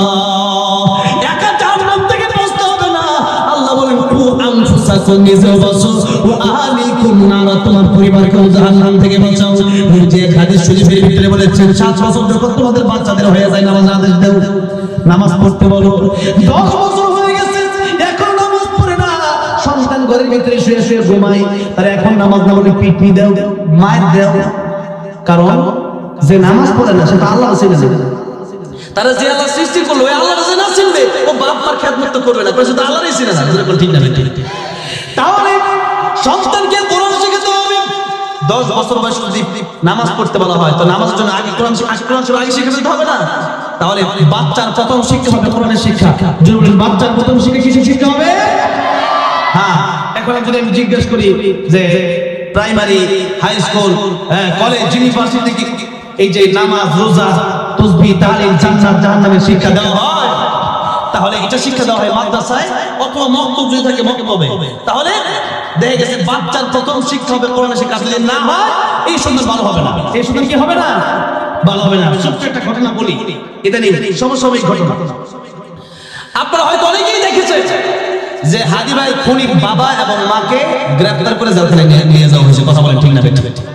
তো অনেকেই দ্বিমত জানিয়েছেন যে একজন খুনি তার বিচার না করে তার বাবা মাকে কেন গ্রেফতার করা হলো, এটা কতটুকু ঠিক? অনেকের মনে একটা প্রশ্ন আছে না? আচ্ছা, এতটুকু চিন্তা করেন যে কিয়ামতের ময়দানে সন্তানকে কোরআন যদি না শেখান, সন্তানকে সভ্য মানুষ যদি না বলান, কিয়ামতে বাপ মাকে জবাবদিহি করতে হবে, জবাব দিতে হবে। আচ্ছা বলেন, কিয়ামতের ময়দানে সন্তানের কারণে যদি বাবা মাকে জাহান্নামে যেতে হয়, কেন? যে বাবা মা সন্তানকে কোরআন শেখায় নাই, সত্যিকারের মানুষ বানায় নাই। সত্যিকারের মানুষ যদি বানাতো তাহলে এই সন্তান খুনি হতে পারতো না। জোরে বলেন ঠিক না বেঠিক? একজন সন্তানকে হাফেজ আলেম বানালে সেই সন্তান কোনদিন কোন হাফেজ আলেম খুন করেছে এমন কেউ কোনো প্রমাণ দিতে পারবেন? শেখ মুজিবকে খুন করেছে কোন আলেম খুন করেছে? শহীদ জিয়াকে খুন করেছে কোন আলেম খুন করেছে? ওসমান হাদিকে খুন করেছে কোন আলেম খুন করেছে? কোন আলেম খুন করে নাই। এরপরেও জঙ্গি যখন ছবি আঁকা হয় ঢাকাতে, তখন আলেমদেরকে টপি এবং দাড়িকে কটাক্ষ করে আলেমদেরকে রাজাকার এবং জঙ্গিবাদ বলা হয়। ঠিক না ঠিক? অথচ জঙ্গি কারা, খুনি কারা, অস্ত্রধারী কারা? যারা আলেম হয় নাই বরং জালেম হচ্ছে। ঠিক না ঠিক? এই সমস্ত শয়তানেরা যারা হাদির গায়ে গুলি করতে পারে, যারা হাদির মাথায় গুলি করতে পারে, এরাই হচ্ছে প্রকৃত জঙ্গি। মনে কথা বলতে হবে ঠিক না ঠিক? আজকে কয়েকজন আলেমের মা বাবা আপনি বৃদ্ধাশ্রমে দেখাতে পারবেন। বিভিন্ন সময় দেশের বিভিন্ন বৃদ্ধাশ্রমে আমরা গিয়ে ঘুরি। আমি জিজ্ঞাসা করি যে মা গো, আপনার সন্তান নাই? তো বলে আছে। কি করে? আমার সন্তান অনেক বড় ডাক্তার। আমার গাজীপুরে কাপাসে দেখ বৃদ্ধাশ্রমে গিয়ে দেখলাম এত সুন্দর, মানে বুড়ি, মানে মুরব্বী মানুষ, এত সুন্দর চেহারা। তাই বললাম যে আপনার ছেলে নাই? বলে অনেক বড় ডাক্তার, আমেরিকাতে থাকে। আরে বাবা, আমেরিকাতে তো টাকা কামায়, ডলার কামায়, $1 120 টাকার বেশি, এত মানে ডলার কামায়। তা আপনি বৃদ্ধাশ্রমে দেখার যে কেউ নাই, ছেলে তো অনেক বড় লোক হয়ে গেছে, এখন মারা ছিলেন। হায় মুসলমান, কিন্তু একটা বৃদ্ধাশ্রমে গিয়েও আপনি হাফেজ কোন আলেমের বাবা দেখাতে পারবেন না। কথা বলেন ঠিক না ঠিক? ডাক্তারের মা পাবেন, ইঞ্জিনিয়ারের মা পাবেন, সচিবের মা পাবেন, ধনীর মা পাবেন, আলেমের মা বাবা বৃদ্ধাশ্রমে পাবেন না। যদি বলেন ঠিক না ঠিক? কারণ তারা জানে ওয়াকাদা রাব্বুকা আল্লা তা'বুদু ইল্লা ইয়্যাহু ওয়া বিল ওয়ালিদাইনি ইহসানা। আল্লাহর ইবাদতের পরে আল্লাহ পিতামাতার খেদমত ফরজ করেছেন। জোরে বলেন সুবহানাল্লাহ। আল্লাহ নবী বলেছেন মা বাবার দিকে তাকাও, একবার তাকাবে একটা কবুল হলে সওয়াব পেয়ে যাবে। আর সেই সন্তান সেই যে বাবাকে মূল্য দেওয়া যায় না, অমূল্য সম্পদ মা তাকে পৃথিবী দিয়ে দিল যার মূল্য হয় না, সেই বাবা মা যার দিকে তাকালে কবুল হজের সওয়াব হয়ে যায়। সেই বাবা মাকে বৃদ্ধাশ্রমে রেখে আসে, সেই বাবাকে মাকে খুন করে এমন অথর্ব সন্তান এবং জালেম সন্তান বাংলাদেশে আছে না? তারা মুসলমান কিন্তু কোরআন শিখায় না, সন্তানকে আসল মানুষের মতো মানুষ বানায় নাই। আল্লাহ বলেছেন আল্লামাল কুরআন খালাকাল ইনসান। আচ্ছা, আমরা দেখি যে মানুষ আসছে আমরা আগে, পরে কোরআন শিখছি। আল্লাহ কয় না এইভাবে নয়, আল্লামাল কুরআন খালাকাল ইনসান, আগে কোরআন শিখেছি পরে মানুষ বানাইছি। তাহলে আগে আল্লাহ কোরআন শিখাইলেন কেমনে?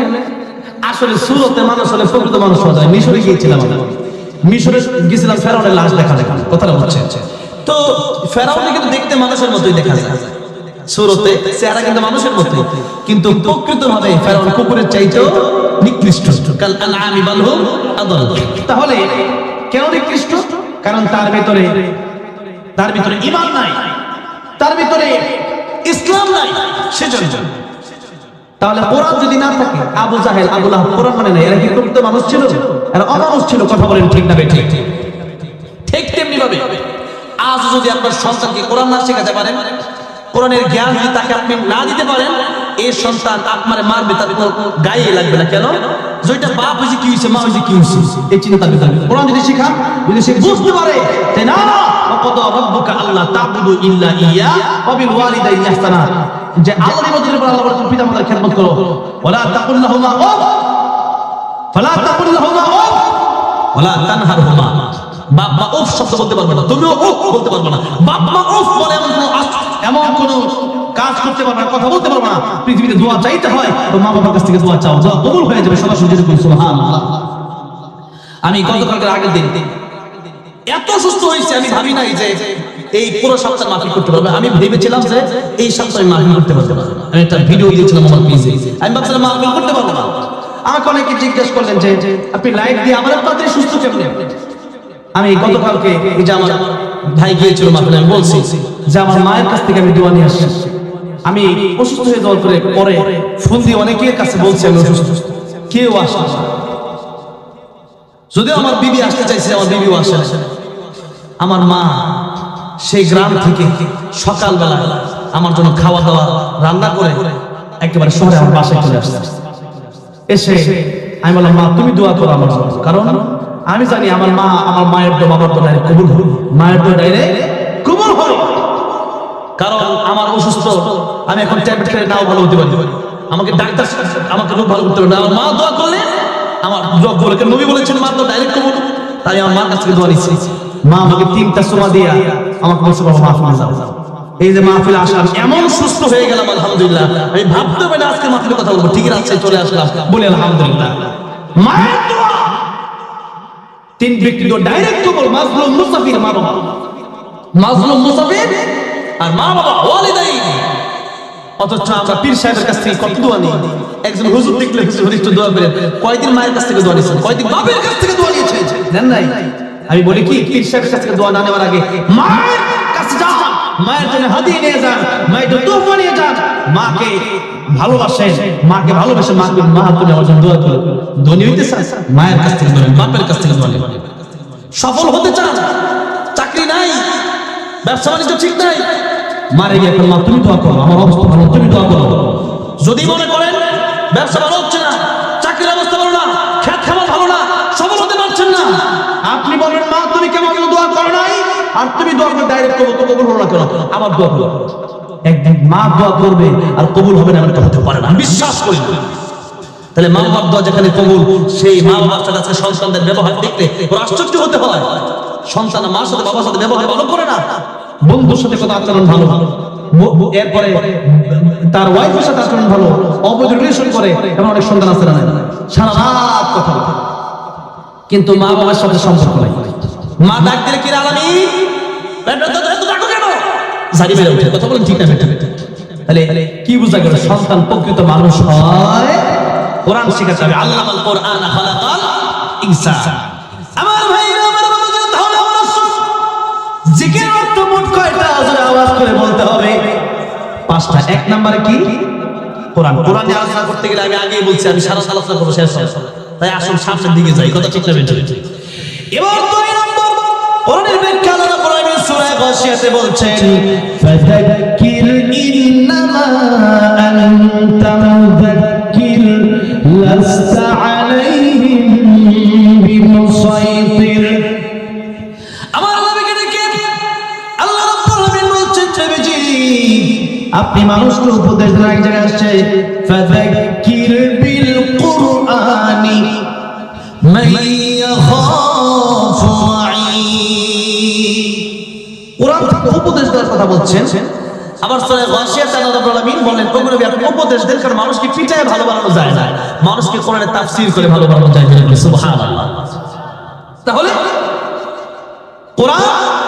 কোরআন থেকে উপদেশ। আল্লামা সাঈদীর তাফসীর শুনে এই দেশের অসংখ্য মানুষ নামাজি হয়েছে, অসংখ্য মানুষের সন্তান মাদ্রাসায় দিয়েছে।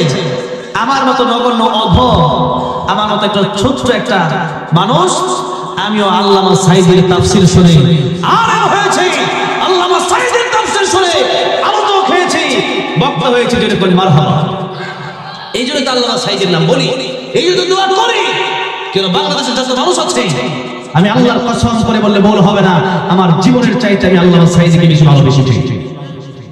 আমাকে যদি বলা হতো যে আল্লামা সাঈদীকে শহীদ করা হবে না, তোমার মনে যেতে হবে, আমার মনে হয় শুধু আমি নই, এই বাংলাদেশের অসংখ্য মানুষ তো আল্লামা সাঈদীর জন্য জীবন দিয়েছে। এই রাজশাহী সহ বাংলাদেশের অসংখ্য মানুষ দাঁড়িয়ে থাকবে, আমাদের হাজার হাজার মানুষের জীবন দিয়ে নাও আল্লামা সাঈদীকে মুক্ত করে দাও। যেরকম ঠিক না বেঠে? সেই জন্য আল্লামা সাঈদীকে আমরা ভালোবেসেছি আল্লাহর কোরআনের উপদেশ দেওয়ার জন্য। তিনি একজন মুফাসসির ছিলেন, সেই জন্য কথা বলেন ঠিক না বেঠে? আল্লাহর কোরআনের তাফসীর শুনে বছর হয়ে গেছে, ডাকাত আল্লাহ হয়ে গেছে, জিনা কারবার হয়ে গেছে, সুদখোর ঘুষখোর সুদ ছেড়ে দিয়েছে। তাহলে আমার ভাইরা, আমার বাবাজিরা, কোরআনের উপদেশ দুই নম্বর জিকির শব্দের অর্থ হচ্ছে উপদেশ। যেটা বলেন কি উপদেশ, এবং উপদেশটা হতে হবে কোরআন থেকে। কোন জায়গা থেকে? এখানেও কোরআনের কথা। তাহলে জিকির শব্দের দুই নম্বর অর্থ হচ্ছে উপদেশ, এবং কোরআন থেকে উপদেশ দিতে হবে যাতে করে মানুষ জান্নাতের দিকে যেতে পারে। কোথায় যেতে পারে? জান্নাতে যেতে পারে। আমার ভাইরা, আমার বাবাজিরা, অনেক বড় একজন আল্লাহর ওলি ফুযাইল ইবনে ইয়াদ রাহমাতুল্লাহি আলাইহি প্রাথমিক সময়ে তিনি ডাকাতের লিডার ছিলেন। প্রাথমিক সময়ে কি ছিলেন? ডাকাতের লিডার। কিন্তু সেই ডাকাতের লিডার সারা রাত ডাকাতি করার পরে বাসায় যাচ্ছিলেন। বাসায় যাওয়ার সময় একটা ঘর থেকে কারি সাহেব কোরআনের আয়াত তেলাওয়াত করছে, আলাম ইয়ানি লিল্লাযীনা আমানু আন তাখশা কুলুবুহুম লিযিকরিল্লাহ। আর কত ডাকাতি করবা, আর কত চুরি করবা? এখন কি আল্লাহকে স্মরণ করার সময় হয় নাই? আল্লাহকে ভয় করার সময় কি এখনো হয় নাই? আর কত সুদ ঘুষ খাবা? কবরে কি যেতে হবে না? যেই মাত্র আয়াত শুনছে সেই ডাকাত চলে গেছে কারি সাহেবের দরজার সামনে। যে কারি সাহেব দরজা খোলায়, কি হয়েছে? যে আপনি যে কোরআন আয়াত তেলাওয়াত করছেন, আপনি আরেকবার শুনতে চাই, কারণ আপনার কোরআনের উপদেশ শুনে আমার দিল চেঞ্জ হয়ে গেছে, আমি আর ডাকাতি করব না। সুবহানাল্লাহ, আমি আজকে থেকে তওবা করলাম, আর জীবনে ডাকাতি করব না। এমন আল্লাহর ওলি হলেন, আল্লাহ তাকে বিশ্ব বিখ্যাত ওলি বানিয়ে নিলেন। আজকে তার কথা আলোচকরা আলোচনায় বলে ফুযাইল ইবনে ইয়াদ রাহমাতুল্লাহি, তার নাম বলতে রহমাতুল্লাহি আলাইহি বলে। সুবহানাল্লাহ। কিসের উপদেশ? কোরআনের উপদেশ। সুবহানাল্লাহ। আমার ভাইরা, আমার বাবাজিরা, 3 নম্বর জিকিরের অর্থ সূরাতুল জুমআতে আল্লাহ বলছেন, ইয়া আইয়ুহাল্লাযীনা আমানু ইযা নুদিয়া লিস-সালাতি মিন ইয়াউমিল জুমআতি ফাসআউ ইলা যিকরিল্লাহি ওয়া যারুল বাই'। আল্লাহ রাব্বুল আলামিন বলেন, হে বান্দারা, জোর দিলে যখন তোমাদেরকে নামাজের দিকে ডাকা হয়, ফাসআউ ইলা যিকরিল্লাহ, তখন তোমরা আল্লাহর জিকিরের দিকে দৌড়াও। না, আল্লাহর জিকিরের দিকে দৌড়াও মানে নামাজের দিকে দৌড়াও। তার মানে এখান থেকে আমরা অর্থ নিলাম, তাফসীরে কাবীর অর্থ করা হয়েছে জিকিরের 3 নম্বর অর্থ হলো নামাজ। নামাজ পড়েন নাই আর সুবহানাল্লাহ পড়তেছেন। অনেক পীর আছে আমাদের দেশে যে আমার কাছে মুরিদ হলে নামাজ পড়তে পারে না। হ্যাঁ, এমন অনেক বাউল শিল্পী আছে, দেখছেন না কয়েক জায়গায় বাউল এখনো গ্রেফতার আছে। বাউল আবু ফাউল আল্লাহ নিয়ে কটূক্তি করছে, নাউজুবিল্লাহ বলে। আরে বাউল আবু ফাউল যখন আল্লাহ নিয়ে কটূক্তি করে জেলে গেল, তার পক্ষে কিছু লোক দাঁড়ায় গেছে। ইভেন মির্জা ফখরুল ইসলাম আলমগীর সাহেব পর্যন্ত আমাদেরকে বললেন ধর্মান্ধ। আমি বললাম, আপনি যে আমাদেরকে ধর্মান্ধ বললেন, আপনি কাদেরকে ধর্মান্ধ বলেন? মির্জা ফখরুল ইসলাম আলমগীর সাহেব, আপনি কি কোরআনের ধারক বাহকদেরকে ধর্মান্ধ বললেন? আপনি নামাজদেরকে ধর্মান্ধ বললেন? আপনি তাওহীদি মুসলমানদেরকে ধর্মান্ধ বললেন? মনে রাখবেন, আমার জবাব করে প্রশ্ন আছে, মান রাব্বুকা ওয়া মা দীনুকা ওয়া মান হাদা রাজুল আল্লাযী বুইতা ফীকুম। আমার জবাব করে রবের প্রশ্ন আছে, ধর্মের প্রশ্ন আছে না নাই? তাহলে আমরা ধর্ম নিয়ে কবরে যেতে চাই, আর আপনি যায়েন রাজনীতি নিয়ে কবরে যাই। আমরা ধর্মের প্রশ্নের উত্তর দিয়ে আমরা জান্নাতে যেতে চাই। যেরকম কথা ঠিক না বেঠিক? ধর্মের ব্যাপারে কবরে প্রশ্ন আছে, আর আপনি ধর্মকে কটাক্ষ করবেন। আপনি যদি ধর্মকে কটাক্ষ করেন, আপনি যদি আল্লাহর পক্ষে থাকবে না, জনগণ আপনার কাছ থেকে সরে যাবে। আমার ভাইরা, আমার বাবাজিরা, সেই জন্য মনে রাখতে হবে, আমি যত নেতা বড় নেতাই হই না কেন, আমি আপনার গোলাম। আমার আল্লাহ আমাকে সৃষ্টি করেছেন, আল্লাহর বিরুদ্ধে কেউ কথা বলে কোনোভাবে সেটা সহ্য করা যাবে না। জোরে করে বলুন ঠিক না ঠিক? এটা আমার ঈমান, এটা আমার ঈমানের দাবি যে আল্লাহ এবং রাসূলকে কোনো কটাক্ষ করলে এটা আমি মুসলমান হয়ে আমার উপর দিয়ে গুলি চালিয়ে দেওয়া হতে পারে, আমি শেষ হয়ে যাব। আল্লাহর কসম, জীবন যতক্ষণ পর্যন্ত আছে আল্লাহকে গালি দিলে, রাসূলকে গালি দিলে, কোরআনকে নিয়ে কটাক্ষ করলে তার পক্ষে আমি যেতে পারি না। কথা ঠিক না ঠিক? আমার ভাইরা, আমার বাবাজিরা, চলে যাও, জীবন হয়তো চলে যাবে, শুধু হাদি চলে গেছে আর আমরা চলে যাবো না, বিষয়টি এরকম নয়। টার্গেট করা হয়েছে। আমরা শুনেছি প্রথম টার্গেট নাকি হাসনাত আব্দুল্লাহ ছিল, এরপরে হাদি। তো যাই হোক, আমাদেরকেও টার্গেট করা থাকতে পারে, অবশ্যই আমাদেরকে তো টার্গেট করা আছেই। তবে এগুলোর আমরা ভয় পাই না, কারণ আমরা আল্লাহর জন্য জীবন দেওয়াটাই বেশি পছন্দ করি। ইন্না সলাতি ওয়া নুসুকি ওয়া মাহইয়ায়া ওয়া মামাতি লিল্লাহি রাব্বিল আলামিন। আমরা বাঁচি কার জন্য? মরিও কার জন্য? আল্লাহর জন্য মরে শহীদ হয়ে জান্নাতে চলে যাব। কিসের চিন্তা আমাদের? যারা মৃত্যুকে ভয় করেন তাদেরকে মৃত্যুর ভয় দেখায় কোনো লাভ নেই, ঠিক না ঠিক বলে? আর তোমরা যারা মৃত্যুকে ভয় করো, তোমরা যারা মৃত্যুর ভয়ে ভারতের ভয়ে যাও, তোমাদেরও মরণ হবে, তোমাদের লাঞ্ছনার মরণ হবে, আর আমাদের মরণ হবে সিংহের মতো, বিড়ালের মতো, ঠিক না ঠিক? সেই জন্য আমরা মৃত্যুকে ভয় পাই না, কারণ আমরা এপারে দুনিয়া আর মৃত্যুর পর আমরা দেখি জান্নাত, যেই জান্নাতের কোনোদিন আমাদেরকে কেউ মারতে পারবে না। চিরজীবন জান্নাতে বেঁচে থাকবো, আর কোনোদিন মরণ হবে না। দুনিয়াটা মন চাহিত, যা মন চাই তা করা যায় না। দুনিয়া তো তার দুনিয়া সিজনুল মুমিন ওয়া জান্নাতুল কাফির। এই দুনিয়া তো মুমিনের জন্য জেলখানা, সুতরাং আমরা তো জেলখানার ভিতরেই আছি। এই দুনিয়া আমাদের জন্য আরামের জায়গা নয়, এখানে কষ্ট করব, আর পরকালে জান্নাত আল্লাহ তার পরিমাণ দিবেন। সুবহানাল্লাহ। আমার ভাইরা, আমার বাবাজিরা, যে কথা বলছেন জিকির শব্দের 3 নম্বর তৌল নামাজ। নামাজ যদি না পড়েন জান্নাতে যাওয়ার আশা করতে পারেন না। কিয়ামতের ময়দানে জান্নাতীরা জান্নাতে চলে যাওয়ার পরে জাহান্নামীরা জাহান্নামে চলে যাওয়ার পরে জান্নাতীরা জাহান্নামীদেরকে প্রশ্ন করবে, তোমরা কেন জাহান্নামে গেলে? সূরা মুদাসসির আল্লাহ রাব্বুল আলামিন বলেছেন, ফি জান্নাতি ইয়াতাসাআলুনা আনিল মুজরিমিন মা সালাকাকুম ফি সাকার ক্বালু লাম নাকু মিনাল মুসাল্লিন ওয়া লাম নাকু নুত'ইমুল মিসকিন ওয়া কুন্না নাখুদু মা'আল খাইদিন ওয়া কুন্না নুকাদ্দিবু বিয়াউমিদ্দিন।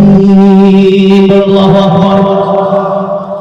ইয়াতাসাআলুনা আনিল মুজরিমিন, জাহান্নামীদেরকে প্রশ্ন করা হবে, মা সালাকাকুম ফি সাকার, তোমরা জাহান্নামে আসলা কেন? জাহান্নামীরা তার উত্তরে জান্নাতীদের উত্তরে জবাব দিবে। আল্লাহ রাব্বুল আলামিন বলছেন, প্রথম জবাব হলো ক্বালু লাম নাকু মিনাল মুসাল্লিন, নামাজ পড়ি নাই। নামাজ না পড়ার পর আজকে জাহান্নামে আসা আসলে কি না আপনার কারণে? আমি সংক্ষিপ্ত সময়ের ভিতরে আলোচনা শেষ করে দেব, বেশি দেরি করব না। 10টা মিনিট সময় দেওয়া যাবে আমাকে? আমার ভাইরা, আমার বাবাজিরা, নামাজ 5 ওয়াক্ত, নামাজি 5 প্রকার, ফলাফল 5 প্রকার। এই কথাটা বলে আমি আমার সামনে দিকে কিছু তর্জমা করে শেষ করে দেব ইনশাআল্লাহ। বলে নামাজ কয় ওয়াক্ত? নামাজি কয় প্রকার? নামাজের ফলাফল কয় প্রকার? এবার আসুন আমরা অল্প সময়ে শেষ করব। নামাজ 5 ওয়াক্ত, 5 নাম 1 থেকে 5 নাম্বার নামাজ। আমরা 5 থেকে উল্টা দিক থেকে আসি। 5 নাম্বার নামাজ হইলো ওই নামাজি যেই নামাজে হলো বাৎসরিক নামাজ, বাৎসরিক মুসল্লি, সাপ্তাহিক মুসল্লি, মানে জুমার নামাজ পড়ে আর বাকি পড়ে না। মসজিদ জুমার দিন ভরপুর, জায়গা নেয় না। কথা ঠিক না ঠিক? আর ফজরের সময় এক কাতার মুসল্লি নেই, 5 জন। কথা বলেন ঠিক না ঠিক? ওই 5 জনে আসল মুসল্লি, আপনি তো মুসল্লি না। এক ব্যক্তি 5 কেজি গোশত কিনছে, তো 5 কেজি গোশত কিনছে, এবারে আপনারা আর আধা কেজি ফ্রি দিবেন। আর আরেকজন গিয়ে বলতেছে 5 কেজি ফ্রি দিতেছেন ওনারে, আমি 5 কেজি কিনবো না, এমনি আধা কেজি দেন, দিবে ফ্রি দিবে? বলে না, ঈদ কার জন্য? সারা বছর নামাজ পড়ে না, এখন ঈদের নামাজ গিয়ে বলে তোমার লাগে ঈদ না, সারা বছর নামাজ পড়ছে তার জন্য ঈদ, কথা বলে ঠিক না ঠিক? আমার ভাইরা, আমার বাবা ঠিক। তাহলে আসুন সাপ্তাহিক মুসল্লি হয়ে জানাতে যাওয়া যায়। আপনি অথবা 4 ওয়াক্ত পড়লেন, 1 ওয়াক্ত পড়লেন না, ওই 4 ওয়াক্ত ঠিক আছে, কিন্তু 1 ওয়াক্ত কেন পড়লেন না সেই কারণে আপনি জাহান্নামে চলে যাবেন। তাহলে নামাজ তো আজকে আমাদের এই নামাজই তো বেশি, 5 নম্বর নামাজই বেশি, যেরকম ঠিক নেবে ঠিক, যে কিছু পরে কিছু পরে না, এই নামাজে জাহান্নামে যাবে। আমি সংক্ষিপ্ত করে বলতেছি, লম্বা করে বলার সময় না। 4 নম্বর নামাজি কোন নামাজ? 4 নম্বর নামাজ ওই নামাজে যে নামাজি নামাজ পড়ে ঠিক, কিন্তু ঠিকঠাক নামাজ পড়ে না। যেমন পবিত্র হয়ে নামাজ পড়ে না, নামাজ পড়ে ঠিক ঠিক কিন্তু পবিত্র হয় না।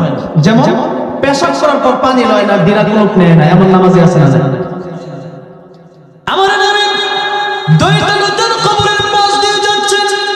আমার নবী বলেন দুইটা কবরে আযাব হয়। কেন আযাব হয় ও সাহাবীরা শোনো? একটা কবরে আযাব হয় এই জন্য, কারণ এই যে ব্যক্তির কবর আছে সেই ব্যক্তিটা দুনিয়াতে থাকাকালীন পেশাব করে, পেশাব থেকে বাঁচতো না। এটার ব্যাখ্যা 3টা। একটা হলো রাখা ছিল গরু ছাগলের পেশাব থেকে বাঁচতো না। আরেকটা ব্যাখ্যা হচ্ছে যে পেশাব যখন অনেক সময় আপনারা অনেক সময় রাস্তাঘাটে শুরু করে দেন, বেশি চাপ দিলে, তখন এই পেশাবের ছিটাগুলো অনেক সময় নিজের গায়ে অনেক সময় আসে না, আসে। তো এটার কোনে জানান দিত না, বাঁচতে চেষ্টা করতে হবে বাঁচার জন্য। 3 নাম্বার ব্যাখ্যা হলো যে পেশাব করার পর পুরুষের 1 মিনিট, 1.5 মিনিট, 2 মিনিট পেশাব বের হতে থাকে। টিস্যু নিলেই তো দেখা যায়, বোঝা যায়। অনেকে দেখবেন টিস্যু নেয়, অনেকে টিস্যু নেয় না, পানিও নেয় না। টিস্যু দিলে না, পানিও নেয় না, পবিত্র হয় না। তো এই যে টিস্যু আসলেন না, পানিও নিলেন না, যার কারণে এই যে 1-1.5 মিনিট পেশাব করলো, শরীর পাক, কাপড় পাক, নামাজের জায়গা পাক। তা আপনার তো শরীরও পাক নাই, কাপড়ও পাক নাই, নামাজ হবে কিভাবে? তো সেই জন্য নামাজ পড়ার জন্য পবিত্রতা লাগবে। এখন আপনি পবিত্র না হওয়ার কারণে শুধু নামাজ যে পড়ছেন, নামাজ হবে তো পরের কথা, বরং কবরের সবচেয়ে ভয়ঙ্কর আযাব হবে, যেটা নাউজুবিল্লাহ। তাহলে আজকে থেকে ঢিলা করে নেওয়া দরকার আছে তো। 2 নাম্বার আরেকটা কবর আযাব হচ্ছে সবলখুরি করার কারণে। একজনের কথা আরেকজনকে লাগায়, একটা মারামারি, একটা ফিতনা সমাজে লাগায়, এমন কিছু লোক আছে না ভাই? আমার ভাইরা, আমার বাবাজিরা, এই সমস্ত সবলখুরি করা যাবে না ভাই। আরে আমি আমার কবরে আমি একা যাবো, আমার কবর তো অন্যজন যাবে ভাই। আমার প্রশ্নের উত্তর তো আমার দিতে হবে, আমার অন্যজন দিয়ে দিবে না ভাই। তা আমি কেন একজনের পিছনে লাগবো? কেন আরেকজনকে নিয়ে আমার চিন্তা করতে হবে, অমুক পালানো, তোলো পালানো, কেন ভাই? আমি নিজে তো জাহান্নামের দিকে চলে যাচ্ছি, আমার চিন্তা কেন? আল কাইয়িসু মান দানা নাফসাহু ওয়া আমিলা লিমা বাদাল মাউত। প্রকৃত জ্ঞানী ওই ব্যক্তি যে নিজেকে নিয়ে চিন্তা করে আর পরকালের জন্য আমল করে।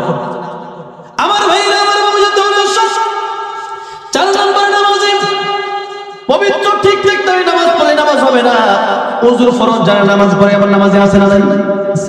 গোসলের ফরজ জানে, গোসল করলো, অনেক পানি টানলো, ফেস ওয়াশ দিয়া মুখ ধুইলো, শাওয়ার জেল দিয়া, ডাব সাবান দিয়া গোসল করলো। কি মনে করেন কুলি করলো না, নাকে পানি দিল না, গোসল ফরজ আদায় হইছে হয়নি, তাহলে কি নামাজ হবে? হবে না। তাই গোসলের ফরজ জানে না, ওযু জানতে নামাজ হবে কি? এটা হলো আসল ওয়াজ। ওযু একটা ঘটনা পেশ করেন, এই তো ওয়াজ না।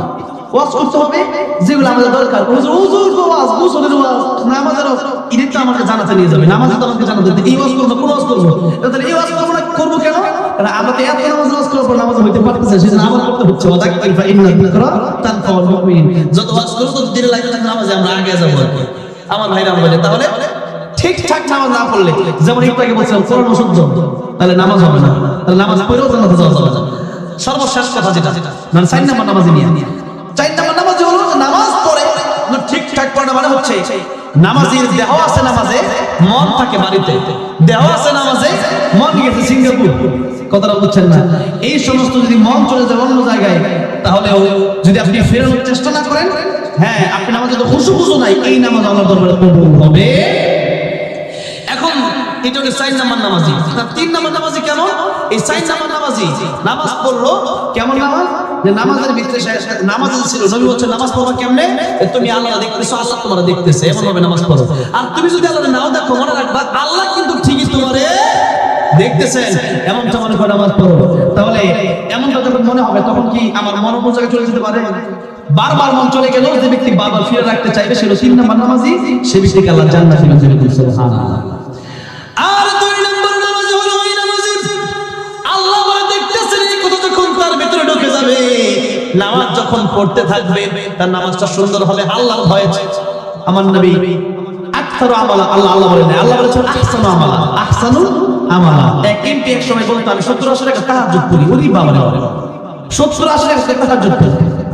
আমার নবী 4 রাকাত 8 রাকাত নামাজ পড়তেন, এর মানে এই 8 রাকাত পরে শেষ হয়ে যেত, আর সে 70 আসলে রাস্তায় পড়ে। তা আল্লাহ আকসারু আমালা আকসারু আমালা, আকসার মানে বেশি, আকসার মানে সুন্দর, উত্তম উত্তম আমল করো। তাহাজ্জুদ 2 রাকাত পড়লো, নবীজি লম্বা সময় দাঁড়া থাকতেন, লম্বা সিজদা নামাজ আয়েশা রাসূলুল্লাহ এত কষ্ট করে, নবীজি বললেন আমি কি আল্লাহর শুকরগুজার বান্দা হবো না? জোরে বলুন সুবহানাল্লাহ। আর আমাদের গুনাহ কত বেশি, এরপর নামাজ পড়ি কেমনে? নামাজ মানে পড়তে 3 রাকাত নামাজ 4 মিনিটও লাগে না, এরকম 3 মিনিট, এই হলো নামাজ। আমার ভাইরা আমার মুসলিম, নামাজ যখন আপনি পড়বেন যে আল্লাহ আমার দেখতেছেন, আমার নামাজটার কিন্তু আল্লাহর সামনে দাঁড়ায় গেছি, এমপির সামনে মন্ত্রীর সামনে গেলে পরে কত সুন্দর একটু কুসমাস হয়ে যায়, জি স্যার কেমন আছেন, জি চেয়ারম্যানের সামনে গেলে চেয়ারম্যান সাহেব ভালো আছে, কি ব্যবহার, শ্বশুরের সামনে গেলে জি আব্বাজান ভালো আছেন, তাই শ্বশুরের সামনে গেলে এত ভালো ব্যবহার, তো আল্লাহর সামনে যে দাঁড়াইছেন আল্লাহর সামনে গেলে মাস মারলেন, এরপরে মোবাইল বাইর করে কেডা সুখী না নামাজে আছি, অর্ধেক নামাজ পড়া পার, অর্ধেক বাকি আছে বেরোবি, একজন কাশি দিছে তো কাশো গেলে নামাজের ভিতরে কত রং, নামাজের ভিতরে কত সৃষ্টি, আমলে কাশির কারে কই বোঝে না, আমলে কাশি বলে নামাজ ভেঙে দেয়, নামাজ ভঙ্গের কারণে অনিষ্ট কিছুই বুঝতেছে না, আমলে কাশির করে আমার মাদ্রাসায় এক ছাত্রকে নামাজ পড়াইতেছে, বাইক ড্রাইভিং করতেছে, আপনাদের এলাকার অনেক ছাত্র আছে আমার মাদ্রাসায়, হ্যাঁ কয়েকদিন আগে রাজশাহীর একটা ছেলে চাঁপাইনবাবগঞ্জে, ছেলেটার দাদা মারা গেছে কয়েক মাস আগে, 1-2 মাস পার না হতে তার বাবাও মারা গেছে, আল্লাহ তার দাদা এবং তার বাবাকে জান্নাত দান করেন, জোরে বলেন আমিন। রাজশাহীতে আসলাম, তাদের দোয়া করলাম, তা কি হয়, মানে এত কষ্ট লাগছে, আমি বললাম এই ছেলেটাকে 1 টাকাও মাদ্রাসা, আমার মাদ্রাসা 10,000 টাকা বেতন, বললাম 1 টাকাও দিতে হবে না, এতিমের জন্য একবারে ফ্রি, তো এটা আমি বললাম মানে এতিমদেরকে ভালোবাসবো, ছেলেটা উল্টা আমি কিছু টাকা তারে দিয়া কয়েকদিন আগে মাহফিল আমি আসলাম, এত মায়া লাগলো ছেলেটার জন্য, রাজশাহীর ছেলে, অনেক ছেলে আছে, তো এই রাজশাহীর একটা ছেলে আছে খুব ভালো হাফেজ, এই রাজশাহী বাড়ি একটা ছেলে আছে আমাদের আব্দুর রহমান নাম, অনেক সুন্দর তিলাওয়াত, চেহারাও সুন্দর, খুব সুন্দর, সেও নামাজ পড়ায়, তো ভালো ছাত্রগুলো নামাজে দিয়ে আর কি যে হুজুর না পড়ে অভ্যস্ত হোক, তারাবিও তারা পড়ায়, আর আমি তো তারাবি পড়াই কাতার, তো এখন সে যখন এই নামাজ পড়াচ্ছিল একটা ছেলে, এই রাজশাহী না, এটা অন্য ছেলে, নাটুরে মনে হয়েছিল এটা, নামাজ যখন পড়াচ্ছিল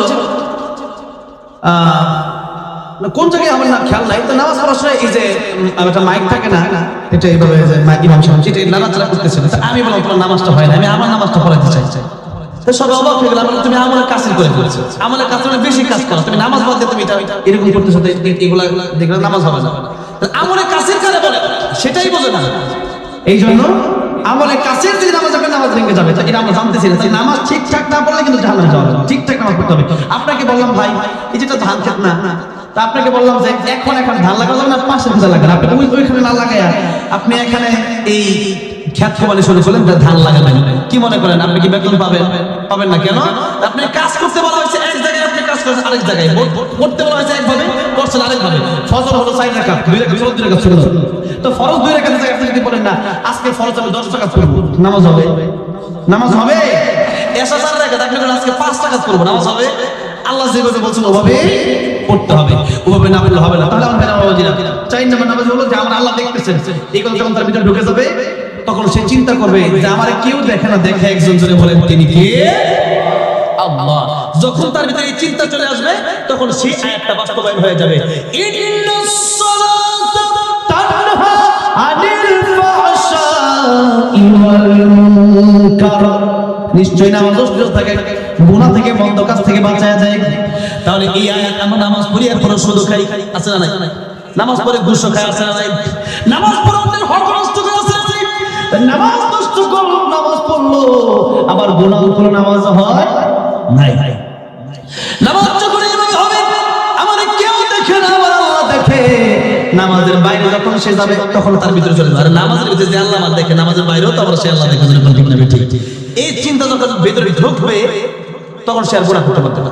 তাই বলেছে ইন্নাস সালাতা তানহা আনিল ফাহশাই ওয়াল মুনকার, নামাজের ভিতরে তো আল্লাহ দেখে। তাই তুমি নামাজ যেমন শান্ত হয়ে একবার সুন্দর আদবের সাথে চলো, সারা দুনিয়াতে এইভাবেই চলো, সারা জীবন এইভাবেই চলো, কারণ সারা জীবনে কিন্তু তোমার শুধু আল্লাহ নামাজের ভিতরে দেখেন, নামাজ ছাড়াও কিন্তু তোমার আল্লাহ সব জায়গায় তোমরা দেখতেছে। এটা হলো 4 নম্বর নামাজি। 5 নম্বর নামাজি কোন নামাজি? এটা হলো নবী রাসূলের নামাজ। কোন নামাজ? এটা ওলিদের নামাজ। আব্দুল কাদের জিলানী রাহমাতুল্লাহি আলাইহি বলেন, জান্নাতুল ফিরদাউস ইয়া রাব্বিকা কারম, জান্নাতুল ফিরদাউস मुझसे देखा करो, आरज़ू है मैं तुझसे देखा करो। आय আল্লাহ জান্নাত কি করব, তোমারে যদি না পাই তাহলে আমার মন ঠান্ডা হবে না। জোরে বল সুবহানাল্লাহ। আল্লাহ জান্নাতের চেয়ে বেশি আমি তোমারে চাই। জান্নাতে যাওয়ার পরেও জান্নাতে গেলে জিজ্ঞেস করবে তোমরা কি চাও? জান্নাতের ব্যাপারে আল্লাহ জান্নাতে থাকি আর না থাকি তোমার দেখার স্বাদ এখনো মিটে নাই। আল্লাহ আজকে আমি তোমার সাথে দেখা করব। সুবহানাল্লাহ। আল্লাহ দেখতে পাবে কেমনে? সূরা কাহফের শেষে আল্লাহ বলছেন ফামা কানা ইয়ারজু লিকা রাব্বিহি ফালইআমাল আমালান সালিহা ওয়া লা ইউশরিক বিইবাদাতি রাব্বিহি আহাদা। আল্লাহু আকবার। আল্লাহ বলে বান্দারা আমার সাক্ষাৎ চাও, আমার দিদার চাও, তোমার সাথে আমার দেখা হবে, দিদার হবে। শিরিক মুক্ত নেক আমল আমারও সেটা দিবা, আবার বাবার পায়ে সেজদা দিবা, এরকম ইবাদত নয়। আমারও সেটা দিবা, আবার মাজারে গিয়ে পূজা করবা হবে না। আমার তো মানে তার তো হবে না। কেবল মাত্র গোলামি করতে হবে কার?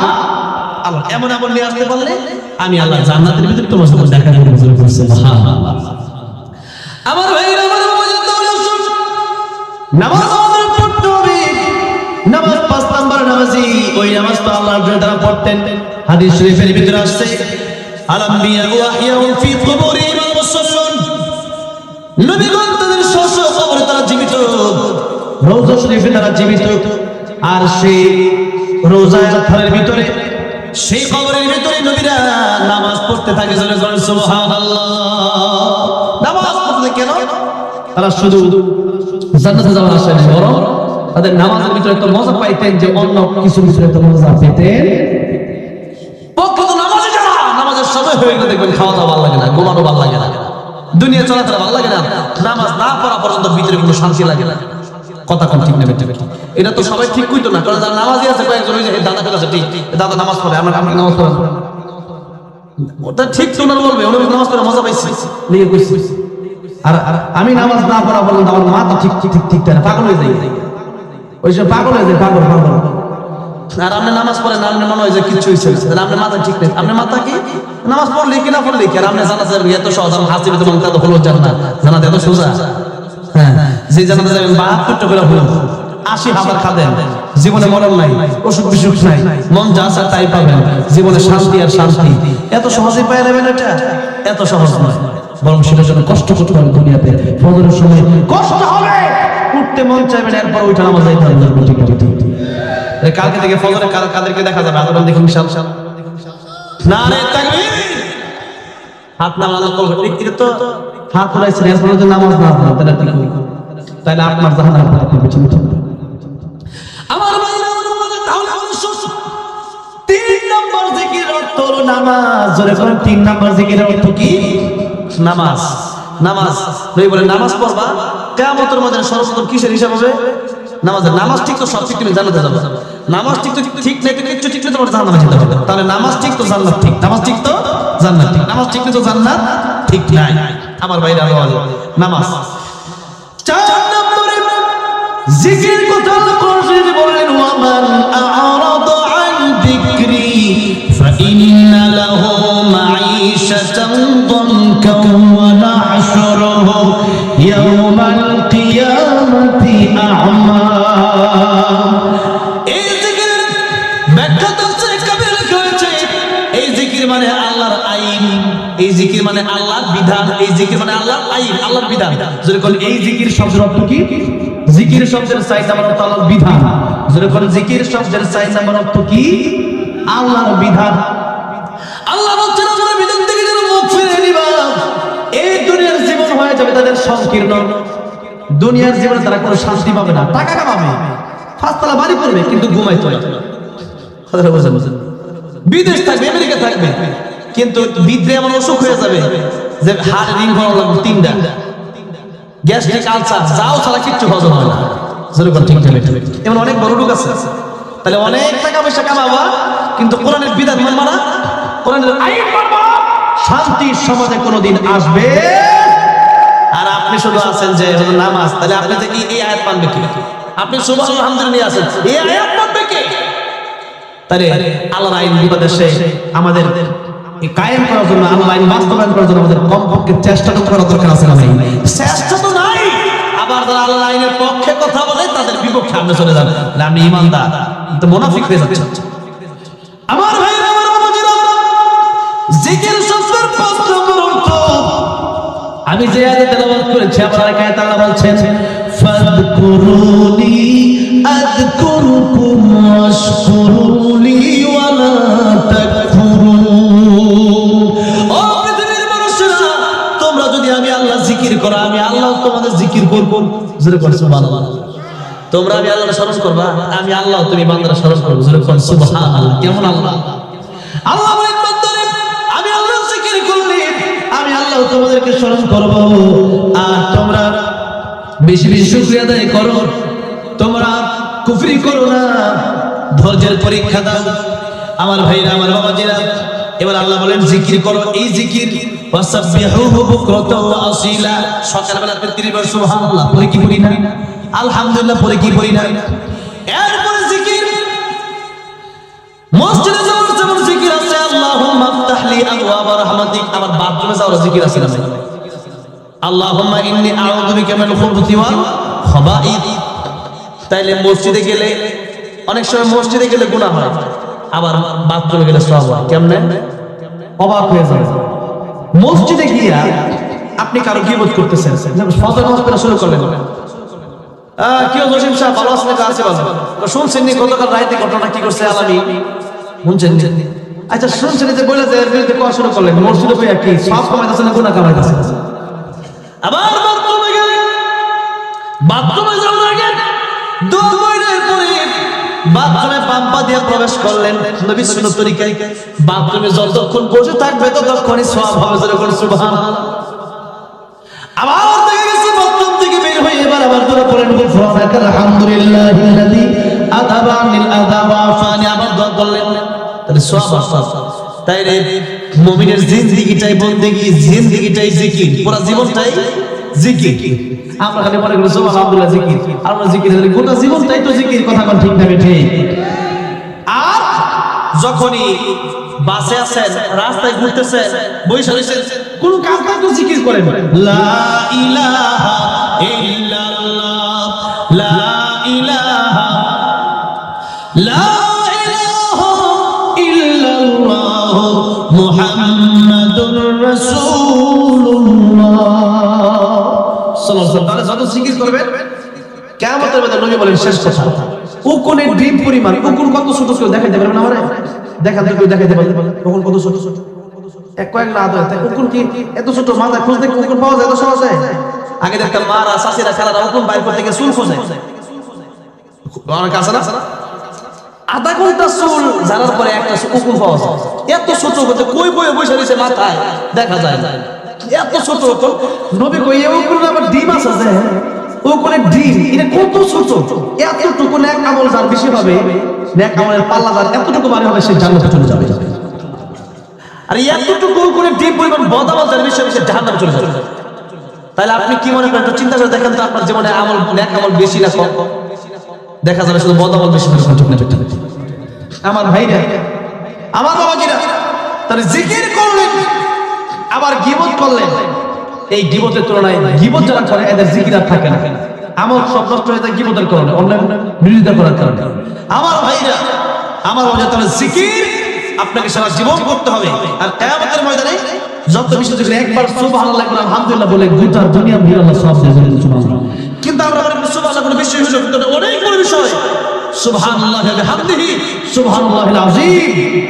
মিজানের পাল্লাই ভারী, বলতে খুব সহজ, কিন্তু কিয়ামতের ময়দানে এটার কারণে আমার জান্নাত নসিব হয়ে যেতে পারে।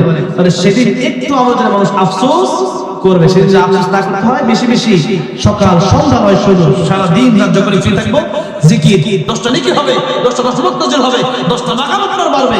সেই জন্য বেশি বেশি দুরূদ শরীফ পড়েন, বেশি বেশি জিকির করেন সব সময়। এই জিকির কিয়ামতের মধ্যে আপনার নেকের পাল্লা ভারী করবে, বদের পাল্লা হালকা করে দিবে, আপনার জান্নাতের রাস্তা সহজ হবে। এজন্য আল্লাহ রাব্বুল আলামিন সঠিক জিকির আমাদেরকে করার তৌফিক দান করেন। সকলে জোরে বলেন আমিন। এবার আরেকটু প্রশ্ন করতে চাই, জিকিরের অর্থ কয়টা? এক নম্বরে কি ভুলে গেছেন? এক নম্বরে কি কোরআন, দুই নম্বরে কি মাশাআল্লাহ, আমার ওই যে কয়েকজন ভাই এত ভালো শ্রোতা, আলহামদুলিল্লাহ খুব কম পাইছি। 3 নম্বরে নামাজ, 3 নম্বরে কি জোরে কোন 3 নম্বরে কি, 4 নম্বরে আল্লাহর বিধান, 4 নম্বরে কি, 5 নম্বরে সদা সর্বদা আল্লাহকে স্মরণ রেখে আল্লাহ জিকির করা। যেখানেই যাব, যেই কাজ করব, যেমন খাওয়ার আগে দোয়া আছে না নাই, মসজিদে যাওয়ার আগে দোয়া আছে, বের হওয়ার দোয়া আছে, বাথরুমে যাওয়ার দোয়া আছে, বের হওয়ার দোয়া আছে, সমস্ত জায়গায় চলার দোয়া আছে, উপরের সময় আল্লাহু আকবার, নিচে নামার সময় সুবহানাল্লাহ, এরকম দোয়া, এরকম জিকির আছে না নাই? এরকম জিকির সদা সর্বদা আমরা করব। আল্লাহ তাআলা, আল্লাহ রাব্বুল আলামিন প্রকৃত জাকিরিন হিসাবে আমাদেরকে কবুল করে নিয়েছেন। আমিন। ওয়া আখিরু দাওয়ানা আলহামদুলিল্লাহি রাব্বিল আলামিন। মোনাজাত হবে আগামীকাল, মাহফিল হবে। আমার প্রিয় ভাই আহসানুল ওসামা, তরুণ আলোচক, প্রবীণ বক্তা, মাশাআল্লাহ, খুব সুন্দর আলোচনা করেন। আল্লামা সাইদি তুমি মরণে, আমি লিখেছিলাম যারা আল্লাহর দ্বীনের রাস্তায় শহীদ হয় তারা মরে যায় না, সেই জন্য আল্লামা সাইদিকে নিয়ে আমি লিখেছিলাম, যেটাকে দেখতে পারি না, আশা আকাঙ্ক্ষা, এটা আমি ভিতর থেকে কিছু কথা বলেছিলাম, সেই কথাগুলাই বলবো, গাইবো না, এরকম আওয়াজ তো গাওয়া যাবে না, গাইবো। আল্লামা সাইদি তুমি মরণে শহীদ হয়েছ, তুমি তাই জানি। আল্লামা সাইদি তুমি মরণে শহীদ হয়েছ, তুমি তাই জানি। কারাগারে কাটলে 13 বছর, বাতিল কেঁপেছে তোমায় দেখে থরথর, ঠিক না বেঠে? তুমি যে ছিলে মোদের নয়ন মনি, শহীদ হয়েছ তুমি তাই জানি, শহীদ হয়েছ তুমি তাই জানি।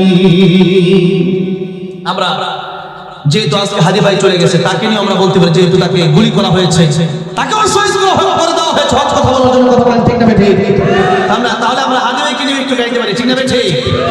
উসমান হাদি তুমি মরণে শহীদ হয়েছ, তুমি তাই জানি, ঠিক না বেঠে? উসমান হাদি তুমি মরণে শহীদ হয়েছ, তুমি তাই জানি।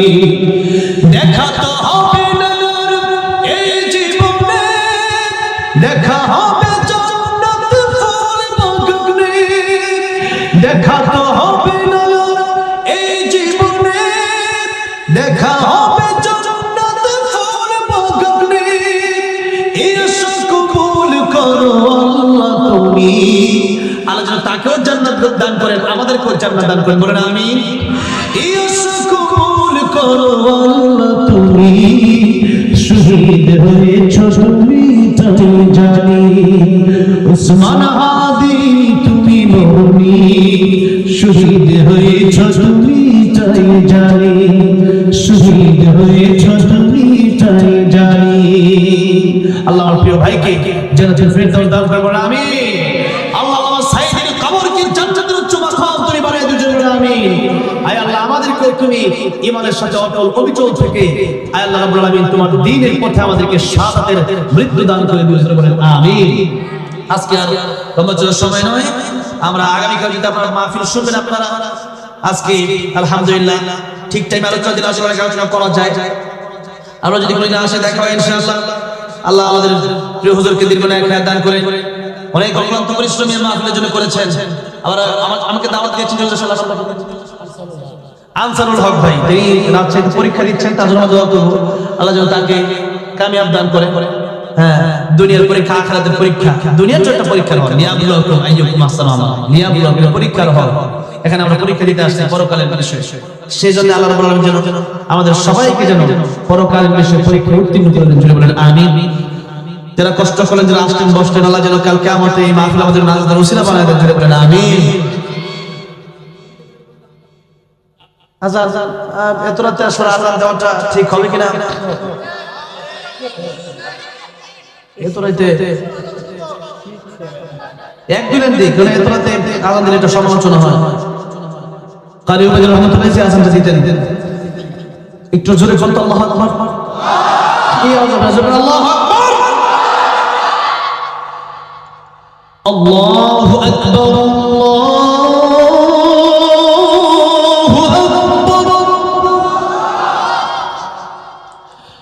আল্লাহু আকবার,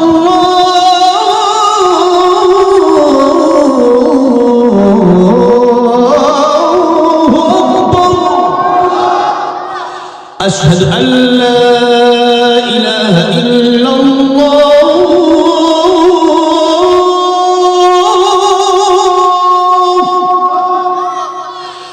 আশহাদু আল্লা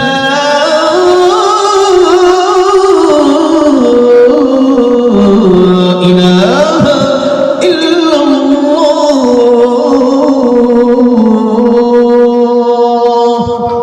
খালি আজান শুনলে হবে না, পাঁচ ওয়াক্ত নামাজ পড়তে হবে। এটা আসলে জোরে বলেন ঠিক না ঠিক? আল্লাহ সবাই পাঁচ ওয়াক্ত নামাজে বানায় দিয়ে জোরে বলেন আমিন। অনেক মা বোনেরা এসেছেন, তাদেরকে পর্দা নিশে বানায় দেন। আম্মা জান খালিদ জান খুব উত্তম শরী বানায় দেন, জোরে বলেন আমিন। এখন দোয়া হবে।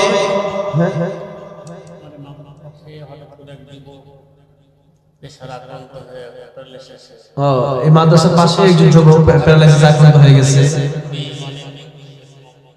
দোয়া চেয়েছে। অনেকেই হসপিটালে বেড়ে আছেন, আল্লাহ যেন শিফা দান করেন।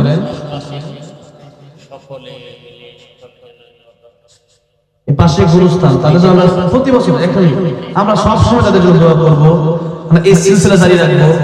আমরা একদিন চলে যাবো, তখন যেন আমাদের জন্য এই মাহফিলে দোয়া।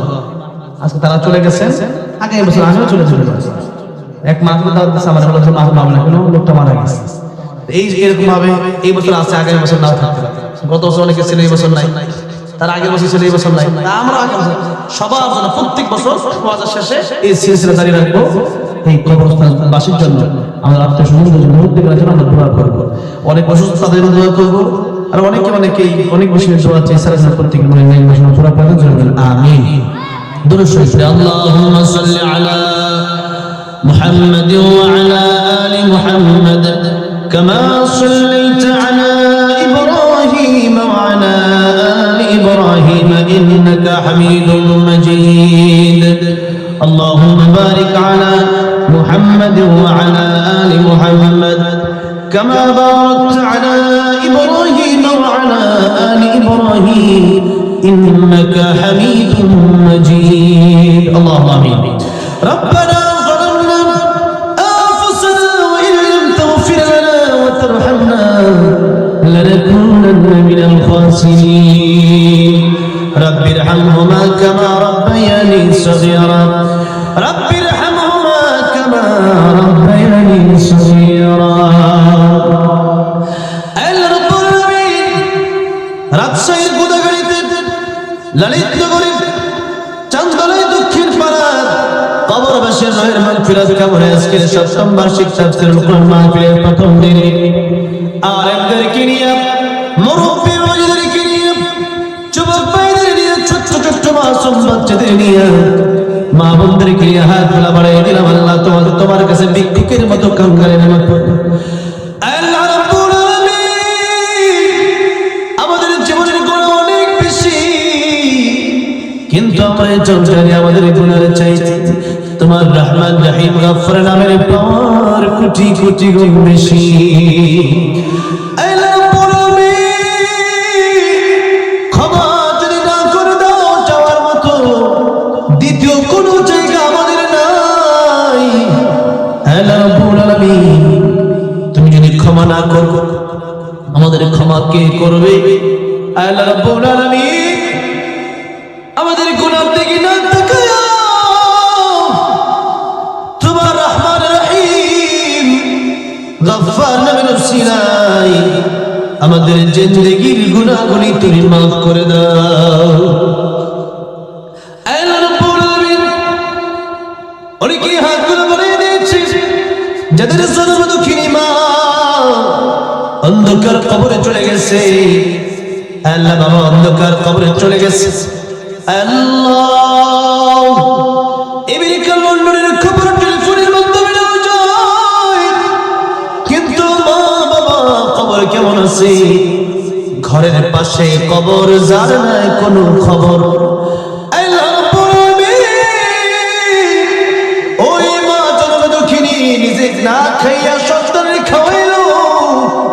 ওই বাবা, যে বাবা ঈদের সময় নিজের জামা না কিনে, নিজের জন্য জুতা না কিনে সন্তানকে কিনে দিল আল্লাহ, ওই বাবা কবরে কেমন আছে? ওই বাবা মার কবর মেহেরবানি করে জান্নাতের বাগান বানায়া দাও। আল্লাহ রাব্বুল আলামিন অনেকের দাদা দাদি নানি শ্বশুর শাশুড়ি আত্মীয় স্বজন পর প্রতিবেশী অন্ধকার কবর চলে গেছেন আল্লাহ, প্রত্যেকের কবর তুমি জান্নাতের বাগান বানায়া দাও। আল্লাহ আমার হাতের ডান পাশে আল্লাহ গোরস্থান কবরস্থান। আল্লাহ রাব্বুল আলামিন আমার সাথে যারা হাতগুলো বাড়িয়ে দিলাম অনেকের আপনজন কবরে চলে গেছে। আল্লাহ রাব্বুল আলামিন প্রত্যেকটা কবর তুমি জান্নাতের বাগান দয়া করে বানায়া দাও। আল্লাহ রাব্বুল আলামিন আমাদের প্রিয়জন মানুষ ওসমান হাবিব ভাই যার জন্য এত দোয়া করলাম, হায়াত ছিল না, শহীদের মৃত্যু যার হয়ে গেল। আল্লাহ রাব্বুল আলামিন একটু আগেই দুনিয়া থেকে বিদায় নিয়ে চলে গেল। আল্লাহ রাব্বুল আলামিন শাহাদাতের মর্যাদা তুমি তার দান করে দাও। আল্লাহ রাব্বুল আলামিন জান্নাতুল ফেরদাউস তুমি আমার প্রিয় হাবিব ভাইকে দান করে দাও। আল্লাহ রাব্বুল আলামিন পরিবারকে ধৈর্য ধারণ করার তৌফিক দান করে দাও। আল্লাহ রাব্বুল আলামিন ঘরে ঘরে হাদির মতো আল্লাহ সাহসী যুবক তুমি তৈরি করে দাও। আল্লাহ দেশের জন্য, উম্মার জন্য, মানুষের জন্য, দিনের জন্য, কোরআনের জন্য, ইসলামের জন্য, হকের জন্য যারা কথা বলবে আল্লাহ বাতিলের কাছে মাথা নত করবে না, এরকম হাদিস, এরকম আল্লাহ সেই আল্লাহ সাইয়ের উত্তর শরীফ এরকম মানুষ, এরকম যুবক তুমি ঘরে ঘরে তুমি আল্লাহ আমার দেশে দান করে দাও। আল্লাহ রাব্বুল আলামিন যারা আমার প্রিয় ভাইকে খুন করেছে, শহীদ করে দিল, আল্লাহ তাদের বিচার তুমি বাংলার জমির মানুষকে দেখায় দাও। আল্লাহ আগামী বাংলাদেশ তুমি সুন্দর বাংলাদেশ, শান্তির বাংলাদেশ হবে পুনর্মঞ্জুর করে দাও। আল্লাহ রাব্বুল আলামিন যারা শহীদ হয়ে গিয়েছে আল্লাহ রাব্বুল আলামিন তাদেরকে তুমি জান্নাতুল উচ্চ মাকাম দান করে দাও। আল্লাহ রাব্বুল আলামিন আমাদের প্রিয় ভাইরা আপন জানেরা আল্লাহ অনেকের মামা বেঁচে আছে, আল্লাহ রাখাত বানায় দাও। আল্লাহ রাব্বুল আলামিন যারা আমরা হাত বানালাম অনেকে দোয়া চেয়েছিল আল্লাহ, অনেকে অসুস্থ, আল্লাহ রাব্বুল আলামিন তুমি প্রত্যেককে শিফায়ে কামিলা আজরে করলে রসুল করে দাও।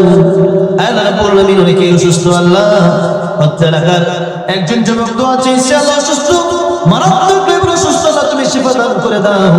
আল্লাহ রাব্বুল আলামিন যারা অসুস্থ হসপিটালে অথবা ঘরে অথবা বিভিন্ন জায়গায় আছে পৃথিবীর যত মুসলমান অসুস্থ আল্লাহ রাব্বুল আলামিন দয়া করে তুমি শিফায়ে কামিলা আজরে করলে রসুল করে দাও।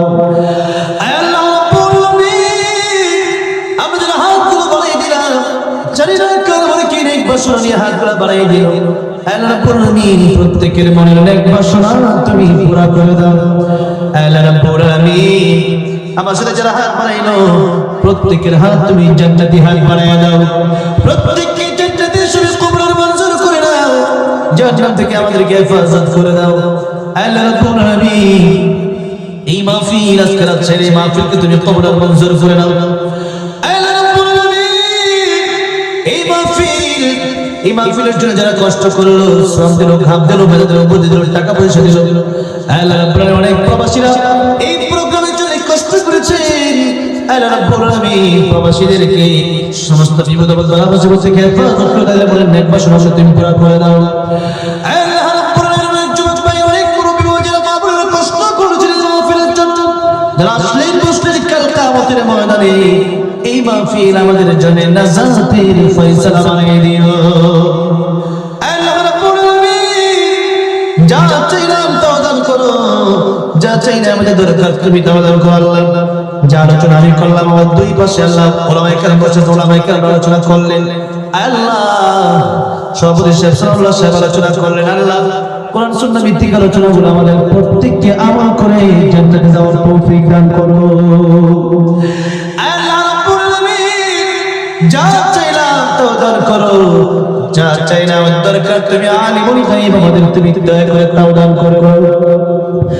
আল্লাহ রাব্বুল আলামিন আখির কুরআন জানি না আজকের মুনাজাত কার জন্য জীবনের শেষ মুনাজাত হয়ে যায়, আল্লাহ জানি না আজকের মাহফিল কার জন্য জীবনের শেষ মাহফিল হয়ে যায়। আল্লাহ কত মানুষ ঘুমাইতে গেছে আর উঠে নাই, গাড়িতে চড়ছে আর বাড়ি ফিরে নাই। আল্লাহ, জীবনের শেষ মোনাজাত মনে করে মোনাজাত করতেছি, জীবনের শেষ দোয়া মনে করে দোয়া করতেছি। আল্লাহ, ক্ষমা যদি না করো যাওয়ার জায়গা না। আল্লাহ রাব্বুল আলামিন তওবা করতেছি, আল্লাহ আর গুনাহ করব না। আল্লাহ, তওবা খানা তুমি মঞ্জুর করে নাও, কবুল করে নাও। তওবা করে আবার তওবা ভাঙিলা, তওবা করে আবার তওবা ভাঙিলা, অবশেষে খাঁটি তওবা করিলাম, অবশেষে খাঁটি তওবা করিলাম। ওই কবরে আমাদের যেতে হবে, ওই কবরে আযাব আমরা সইতে পারবো না। আল্লাহ, জাহান্নামের আগুন আমরা সইতে পারবো না। আল্লাহ রাব্বুল আলামিন, কবরে যাওয়ার আগে কবরের প্রস্তুতি আমার তৌফিক দান করে দাও। আল্লাহ, খাঁটি মুসলমান না বানায় কবরে ডাক দিও না, খাঁটি মুমিন না বানায় কবরে ডাক দিও না। আল্লাহ, তোমার প্রিয় গোলাম বান্দা বানায়া, আল্লাহ তোমার প্রিয় বন্ধু না বানায়া, তোমার প্রিয় বান্দা না বানায়া কবরে ডাক দিও না। আল্লাহ রাব্বুল আলামিন, মৃত্যুর সময় যখন হয়ে যাবে, আল্লাহ ঈমানের সাথে অটল বিচল রেখে প্রত্যেকের জবানে জারি করে দিও লা ইলাহা ইল্লাল্লাহু মুহাম্মাদুর রাসূলুল্লাহ সাল্লাল্লাহু আলাইহি ওয়াসাল্লাম। আসসালামু আলাইকুম ওয়া রাহমাতুল্লাহি ওয়া বারাকাতুহু।